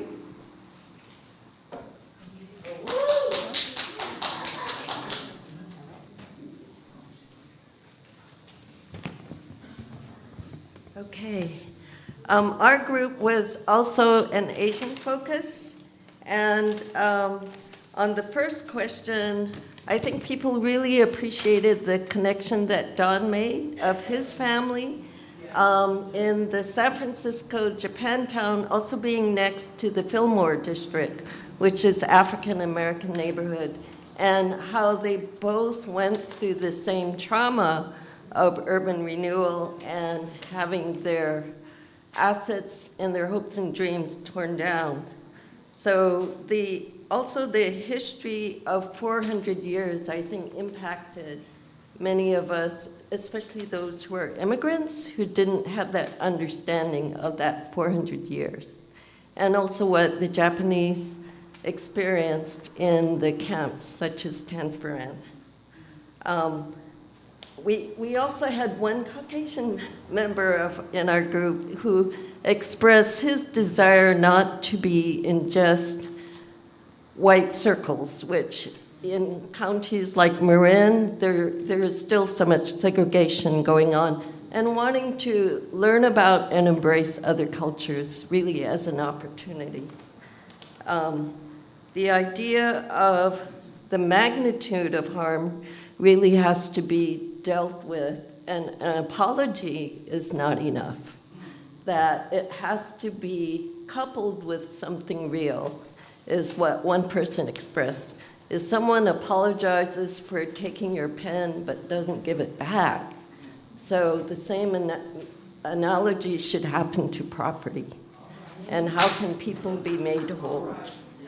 And I think for the Asian community, which is multinational, we have to recognize the prejudices and discriminations that we have within each other, some based on history, on wars, on conflicts, and then how do we, especially for immigrants and refugees coming to the US, how is our impression of other groups influenced by media, both in our home countries, especially for African Americans and for Africa, and as we come here? So how is that American media influencing us as well? And so for The third question is, what are the opportunities in being encouraged by the examples of groups raising money, as Epworth did, and Arlington, to help with mortgages, to help with real things that can help build assets? There was an example of, in Southern California, an African-American family finally did get back their property more recently. In the Japanese-American community, Suru for Solidarity has a reparations committee for African-Americans. So we need to move forward with both support for HR 40 and keep trying, but also push on local legislative efforts.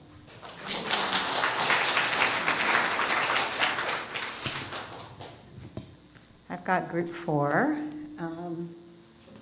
So we were a white group, but Don wanted to join us, and we welcomed him with open arms.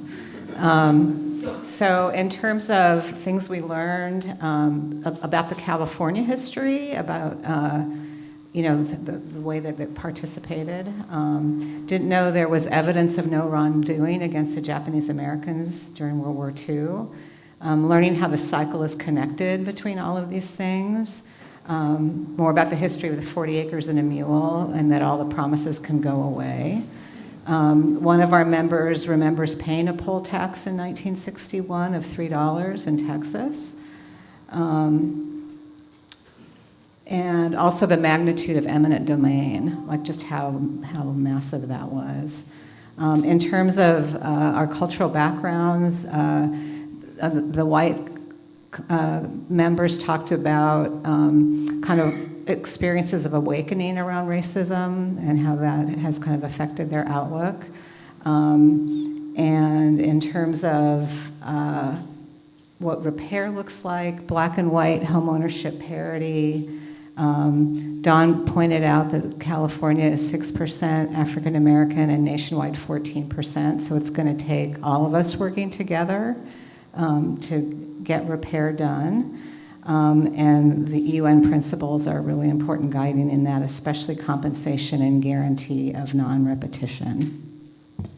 I also want to note that we forgot group 1 because we started with the Zoom group, so whoever did group 1 can come up now.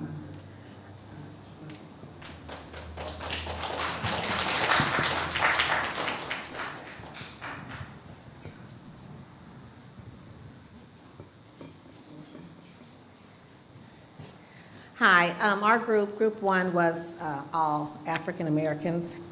And so in essence of time, I'm just going to share some of the things we talked about. What would reparations look like? And one was a free college education and quality education for all ages, starting in preschool. And the need for the true history of what DEI is and the need for it. And then we also talked about systematic changes, including mass incarceration and the school to prison pipeline. And I would just like to suggest a book that was suggested in our group, and it's called The Warmth of Other Suns, and it's written by Isabel Wilkerson. Thank you.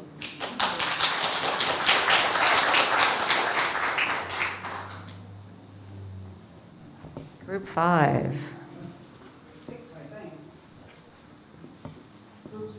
Come on up, Shan.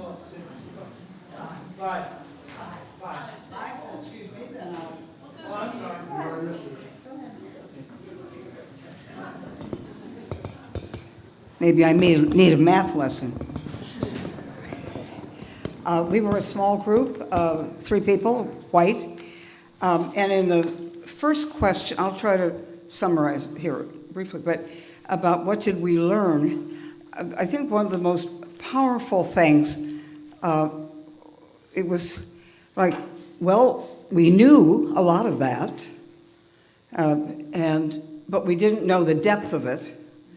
But the main thing was that we didn't know that there was this through line, that it just continued, and that the energy, one person used just the energy of keeping that moving, whether it's in housing or whether it's in schools or redlining or how you're treated in a store. I mean, the energy that's there to keep propelling it, I found was really a powerful idea, and that the concern that we're going back right now. Excuse me, and the fact of, it's interesting, the human consciousness of how deep we have to be, and I think that's not limited to just white people, but certainly we are white, so, but how deep racism and the willingness to go along with it are embedded in our human consciousness, and how we've got to really do a lot of self-exploration in that.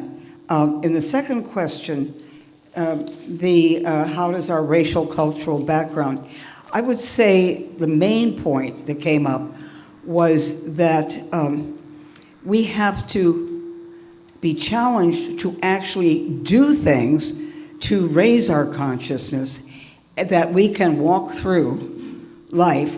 We may be being impacted by it, but we don't know we're being impacted by it. And we had some illustrations. I mean, I won't go into those, but that we don't have to do some things. And so in order to be more aware and engaged, and that we have to do, we really have to say, I need to find out more, I need to do more, I need to put myself out there.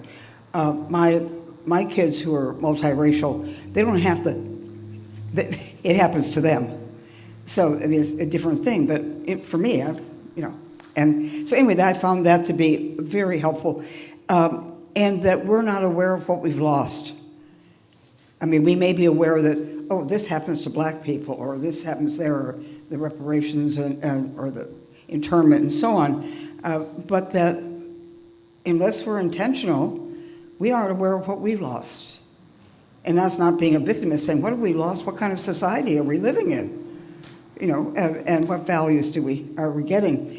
And again, so much of it is invisible to us unless we're intentional. Then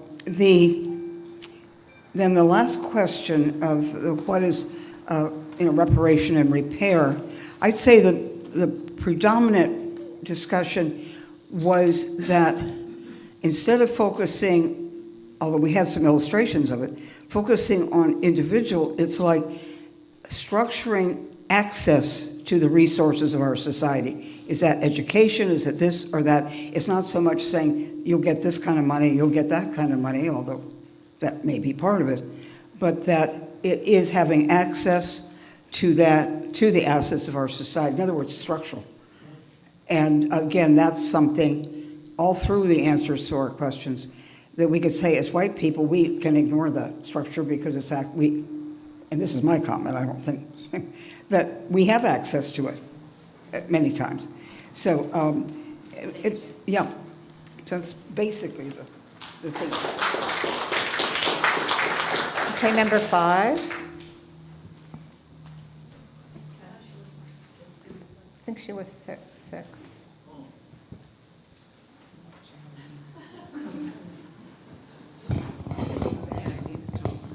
Thank you.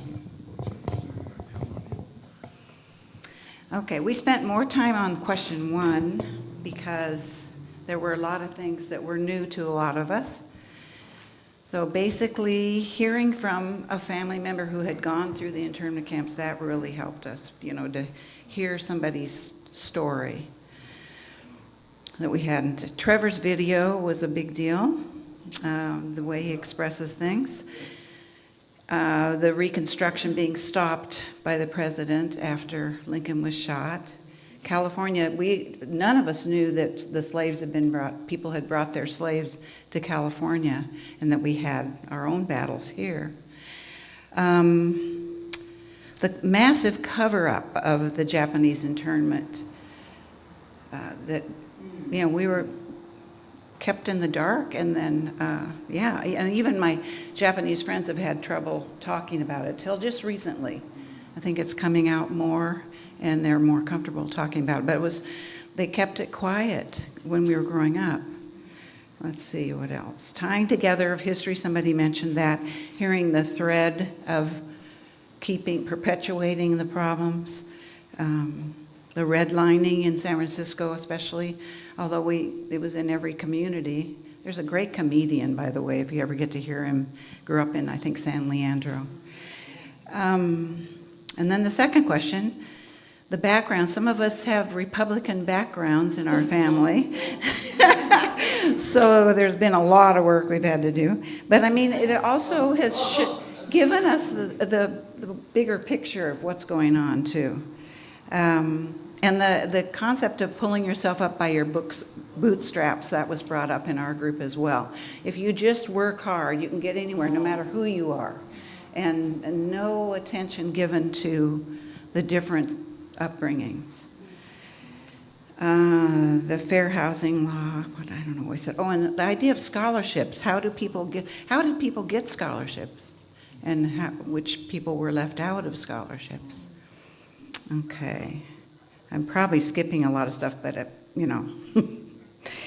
The repair idea, we all agreed we wanted to hear from people. That's why our group was all white women, to hear from the people who have had privileges withheld.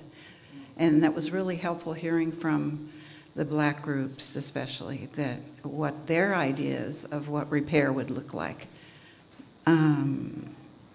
But also all of us standing up to the government, especially the DC group, on the whole idea of housing. So those are kind of the main things we talked about.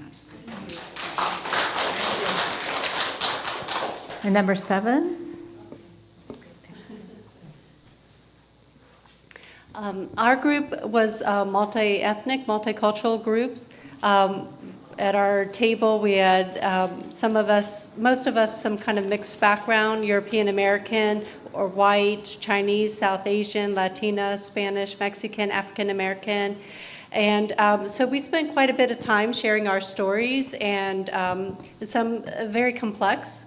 Some of us knowing our ancestry, one because of a DNA test, some of us, separation, family separated, and so how do we self-identify, and sometimes how people put identity on us, and so it got a little bit complex, and so we brought that from who we are and that complexity into the questions, and we're able to share from our experiences.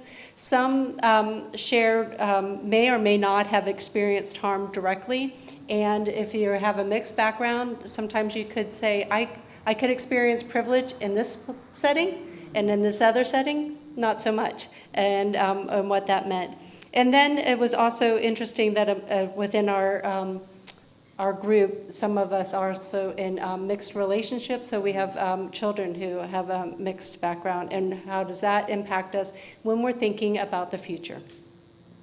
So we could speak a bit about the past. Oh, I didn't know that. We shared some of those stories, but we also shared a deep concern, and it was emotionally felt about the future and what our children may or may not learn, and how that onus is on us to teach.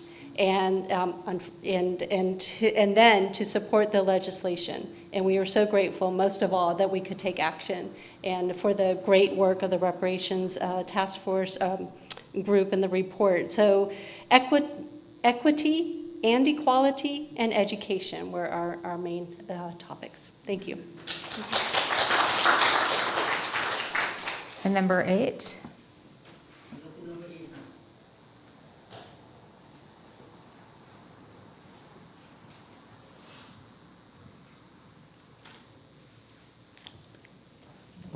Thank you. I'm messing up the stand. Thank you. All right, I'm Greg Downs from Epworth. I appreciate being here, and thank you all for all the work that went into it.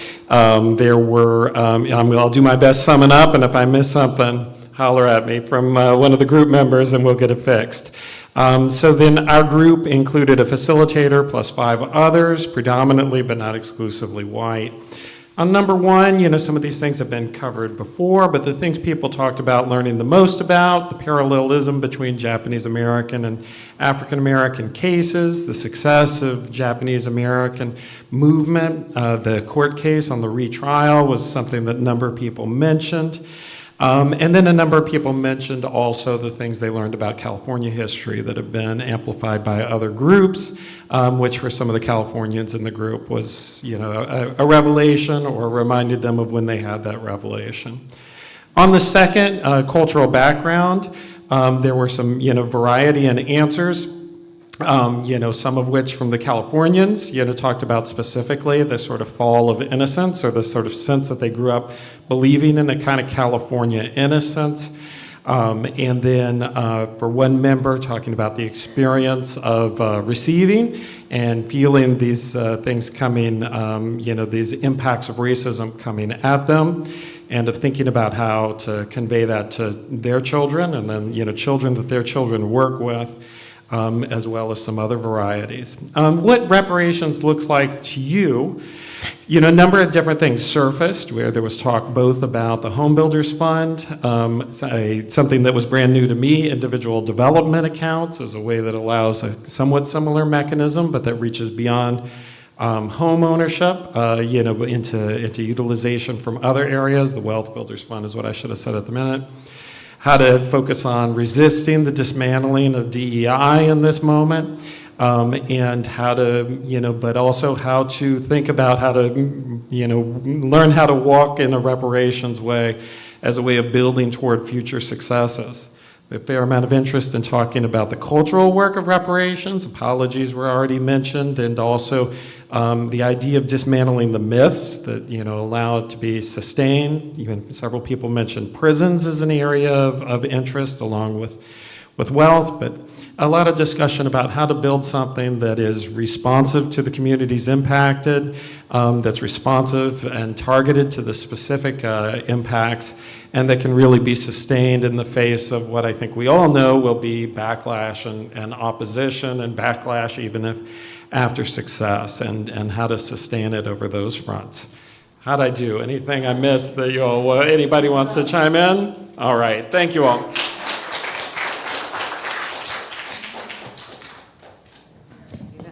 And I just want to acknowledge, I know we're a little over time. Part of that is because so many of you came. So we had, we had like 11 groups with the Zoom people, 3 of the Zoom groups. So I think we have the 2 more Zoom groups to hear from, and then we're going to close it out. So Pastor Myrna, you want to come on next? Thank you, Kim. We had 3 participants, myself included, in our group, and got a little bit of a late start. So regarding the first question, that I dealt with this with just one of the members who was there at the time, and what was learned was about the bills before the California legislature, and found that was really helpful. So we're hoping that some of that will be, find a way to send that to the folks on Zoom. And I did let folks know that the whole session was being recorded, and so they can look back to it. How does your racial cultural background influence your thinking about reparations? One of the participants said it's very personal because she knows that her ancestor came as a slave that was brought to Baltimore, and then she's able to trace it then back to I think maybe Louisiana. And so believes that there must be some sort of compensation for the harm that was done. So there's a strong feeling that it's from the family history end of things, not just an idea, but really within her own family history.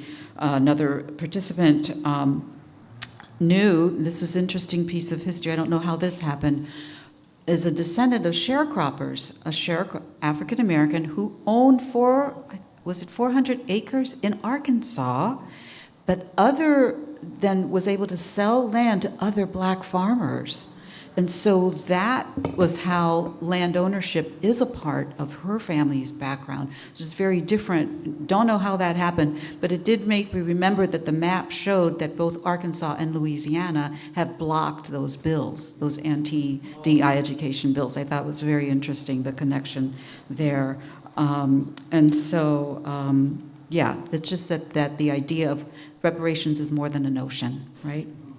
What does reparations look like to you? The hope is that there could be some sort of, for one of the folks, something like a Truth and Reconciliation Commission, specifically to tell the truth, right?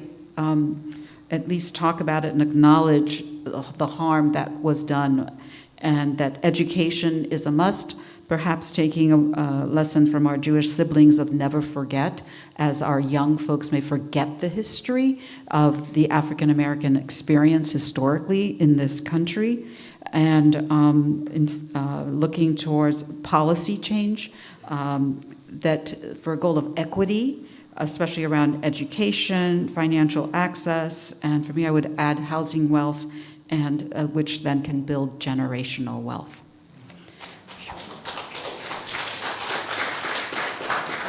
I heard that I forgot group number 9. There were 9 groups in the house, so number 9, please.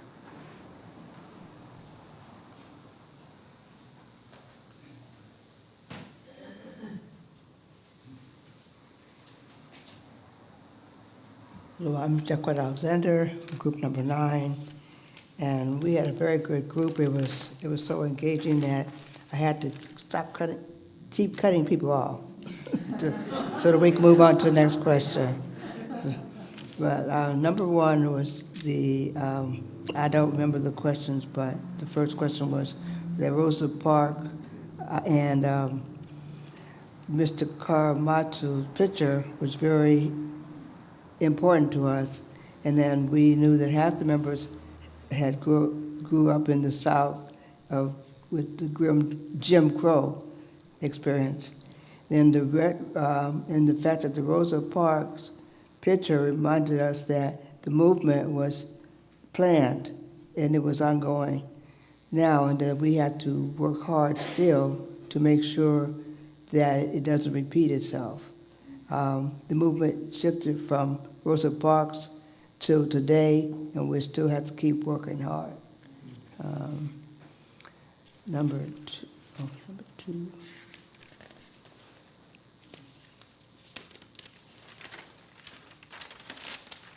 Is that there was white flight. Whites people would leave the neighborhoods and the blacks would be left, and the blacks were underfunded as far as financially. So that, and there were riots in towns that were destroyed, white people against black people, and that racism is systematic, and even in San Francisco, the Fillmore district was wiped out. And someone mentioned earlier that the Asians and the black communities were next door to each other. Sold in simulation businesses, stores, cafes, shoe repairs, and Catholic schooling were things that black people did so that they could move up the ladder and not stay in enslavement. And it happens today, and it started back in the 60s. And even after slavery. Number 3, read the California Economic Report, which is also called the Reparations Task Force Report. And it's not only economic, but it's social, psychological, emotional, and has spiritual and religious problems that are addressed in the Reparations Task Force Report. It's a spiritual, moral accounting that is needed and is necessary to us to continue the work of reparations. Thank you, Jackie. And now we have Mary Bunn's Zoom group. Don't forget the timer for myself. Our Zoom discussion group shared many of the things that have already been reported back on. The one piece that I wanted to add in our response to the second question was that as two white women, we reflected that it can be easy for us to kind of drop off when the content and the material gets challenging and uncomfortable. And we also found that it can be tempting to look to others to do the work and for us to show up when it's convenient to us, and needing to challenge ourselves to think about how do we step up in this work, how to use the privilege that we've inherited to advance the work for justice. And so authentic repair looks like listening, and it looks intersectional, and it looks like taking our understanding and inspiring action. So thank you. Were there any other, thank you. Were there any other breakout groups that we missed? Seeing none, I think we're ready for closing remarks. And I think we have Michael Yoshi to bring us some closing remarks. And do you want to do that here?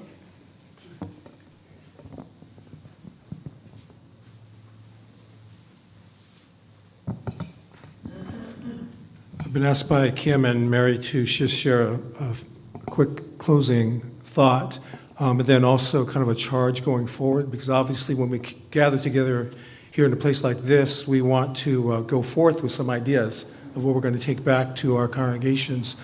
The one thing that comes to my mind today as we gather here today is I'm getting flashbacks of Japanese Americans' Readjust Reparations, which in the Bay Area took form in 1981 in the form of congressional hearings. After Congress had formed the Commission on Wartime Relocation, they went to different cities around the country, and San Francisco was one of them, to bring Japanese Americans out to tell their stories.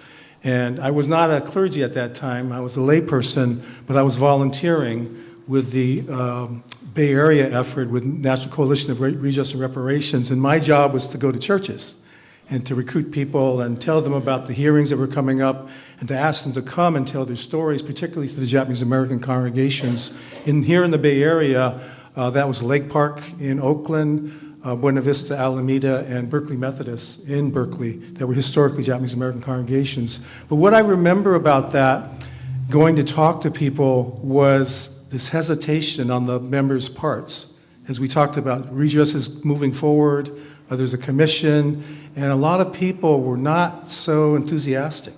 That struck me, like, I would expect, okay, Congress is commissioning this, and yes, let's get on the bus and go over there to the hearings. But it was more hesitation, and what I began to understand and learn over a period of time was that it was actually a trigger for trauma, because people hadn't talked about what had gone on in the wartime for many years. And in fact, many folks in our families, and Japanese American families and younger generations, say our older folks don't seem to want to talk about what happened. And there were many different reasons for that, but I don't have time to go into all of those kinds of details. But suffice it to say, in churches, for people trying to organize at that time, it wasn't easy going. It was difficult, even though Congress had commissioned a panel to go around the country to listen to people. And even for my own parents, who at the time lived here in El Cerrito, I went to talk to them. And my dad just passed away 2 years ago at 102 years old. And he also was in the same camp as Don's father, Mr. Tamaki. And so they knew each other from years past. But when I went to talk to them at that particular time, it was like this hesitation on their part. I was trying to encourage them to come out and speak, and I didn't understand it until several years later, the depth of trauma that people have had around experiences of oppression that are just not easy to just start talking about again. And I'm no expert on the African American community, but my son-in-law is African American, so I have two biracial Japanese African American granddaughters. But in talking with their family as well, I think there's similar dynamics around that. And friends that I've talked to, particularly around when Black Lives was really hitting the fan in the country, there's a lot of young people taking to the streets, but there's a lot of elders also who were being triggered by stories, right? And things that were hard to even talk about and tell with other folks. But I believe what's happening right here now, because of the work that has gone on, that reparations, black reparations, is a flashpoint for people coming together to have the permission and the authority and the wherewithal to begin telling those stories that have remained hidden for so many ages. And Don shared with me about how much history was being excavated through the process of the California Task Force. How many stories were being excavated and culled from being buried, and how important those stories are. And so for us at this point in time, where DEI is the attempt to erase it, obviously for us, it's the time to accelerate and amplify the stories that we all share in our communities. And one of the things that Dale said to me here in the break was that, gee, this gathering is so great because we're coming together as community initiated by 3 congregations, Buena Vista, Epworth, and here Easter Hill hosting this. But we've had here, I think he said, 8 other congregations represented coming together here. And what we always call building beloved community. That's a gift in itself right now, when the tendency for our congregations is to hunker down and to deal with our own stuff in our own congregations, but we tend to become isolated in that way. But reparations is a flashpoint for us to come out of isolation, to be in beloved community with one another, and to add our voice to this movement that has been going on for the last several years, particularly here in California. We have a lot to contribute to that movement. Amen? We have a lot to contribute to that movement, and collectively as beloved community, multiracially, we have our own places and our own positions to participate in that, so that we can see this Black-centered opportunity for stories to come out, but for actions to be moving forward. We know, and I know with Dale as an organizer, as a pastor, that there are many iterations of reparations work going on outside of an official reparations movement. That's going on a daily basis in ministries that are taking place in different forms and fashions, and we can all support that. But let me just suggest to us today, there are two things obviously that we want to do. The letters that Don was suggesting we can take back to our congregations tomorrow, and to have people sign on and endorse those legislative resolutions that are being brought through the state. Make sure we take that back and bring it to our congregation members and ask for those signatures. And then secondly, the work that Epworth has already been doing around the Black Wealth Builders Fund is something we can support. We can all support that by going back to congregations, suggesting ways that we can support the fund, doing special fundraisers for it, because it's a very practical way to make the difference in individual people's lives right now. And that is to say, too, that I believe for today as we leave this place, it's important for us to affirm the ministry that people have started. Mary, Kim, Pastor Myrna, Lynette, Angela, Hubert, others. I may have missed some of the folks that started it in the 3 congregations, Elliot, Mike Friedrich. Tell that story to our congregations. For those that have not been involved, tell the story of ministry that's going on here in our district, here in our conference. And because this is the way ministry multiplies. When people hear a ministry is happening and then, oh, they started with this congregation and that congregation and 2 or 3 together. Yeah, where 2 or 3 are gathered, what? Yeah, where 2 or 3 are gathered, yeah, what? Where 2 or 3 are gathered, what? Yeah, okay, so then we multiply that to 8 congregations here. And then we can multiply that to how many congregations in our conference? And we know also that what's taking place right now is there's a resolution going to annual conference, so that's an opportunity for us to network at annual conference this year, to support that, to speak out on it, but also to engage other congregations, become part of this particular specific movement at this particular point in time. And as we move forward into the days ahead as well, I think we can be creative about each of your congregations is different in terms of the makeup, in terms of the priorities that are going on, but be intentional about going back and saying and talking to other members there, or maybe if you've had a delegation from your congregation, brainstorm on what can you do that makes sense in your congregation.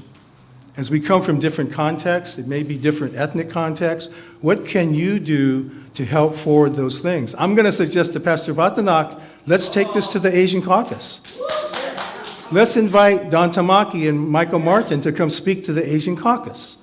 Okay? We can have different places in which we fast forward the work that's already been done to build on what people have planted as a foundation as seedlings and then help it branch out in many, many different ways. So I would encourage us to think creatively and think imaginatively about how you can take that to your own congregational context. And then finally, for us, obviously, the organizers here are building a network. And so make sure that we're committed to being part of this network that is building and that is growing so that we can also be involved in helping to engage the church sector in the efforts that Don and others of those task force members are now translating into their implementation phase of that particular task force. So those are the thoughts that I have closing us today, and continue to build beloved community in all that we do.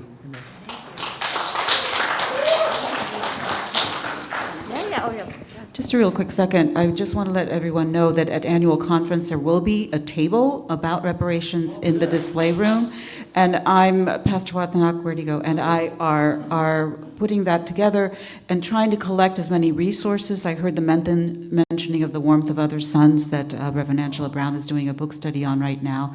And so if you have other resources, you can either respond to the registration today. We're just trying to collect everything so we can make those available at the annual conference level for people who come by. So thank you. Thank you for that, Pastor Myrna, and thank you for hanging in. I just want to do a thank you to everybody who made this day possible, and please hold your applause till the end. I have a list so I don't forget anybody. First, I want to thank Don Tamaki and Michael Martin for being our featured speakers. I want to thank Easter Hill for hosting, and thank the following people from Easter Hill: Pastor Dale Weatherspoon, Joanne Lawson, Kim Settles, Joyce in the office, and Zachary on tech. I want to thank the members of Pastor Myrna's Reparation Planning Team, Pastor Myrna, Pastor Vatnak, Lynette Lee from Buena Vista, also Reverend Angela Brown and Reverend Hubert Ivory. I want to thank Reverend Michael Yoshi for his participation. I want to thank Pastor Debbie and the monthly Reparations Action Group from Epworth, and all of the facilitators of today's discussion, too many of you to name. And I want to extend a special thanks to my co-facilitator, Mary Bunt, for working together on this joint vision we had. And thanks to all of you for making it possible. And I now you can applaud.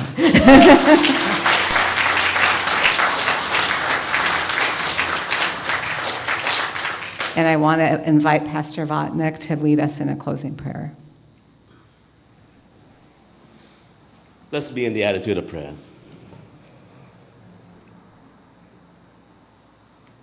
Gracious and just God, we thank you for gathering us in spirit and in purpose.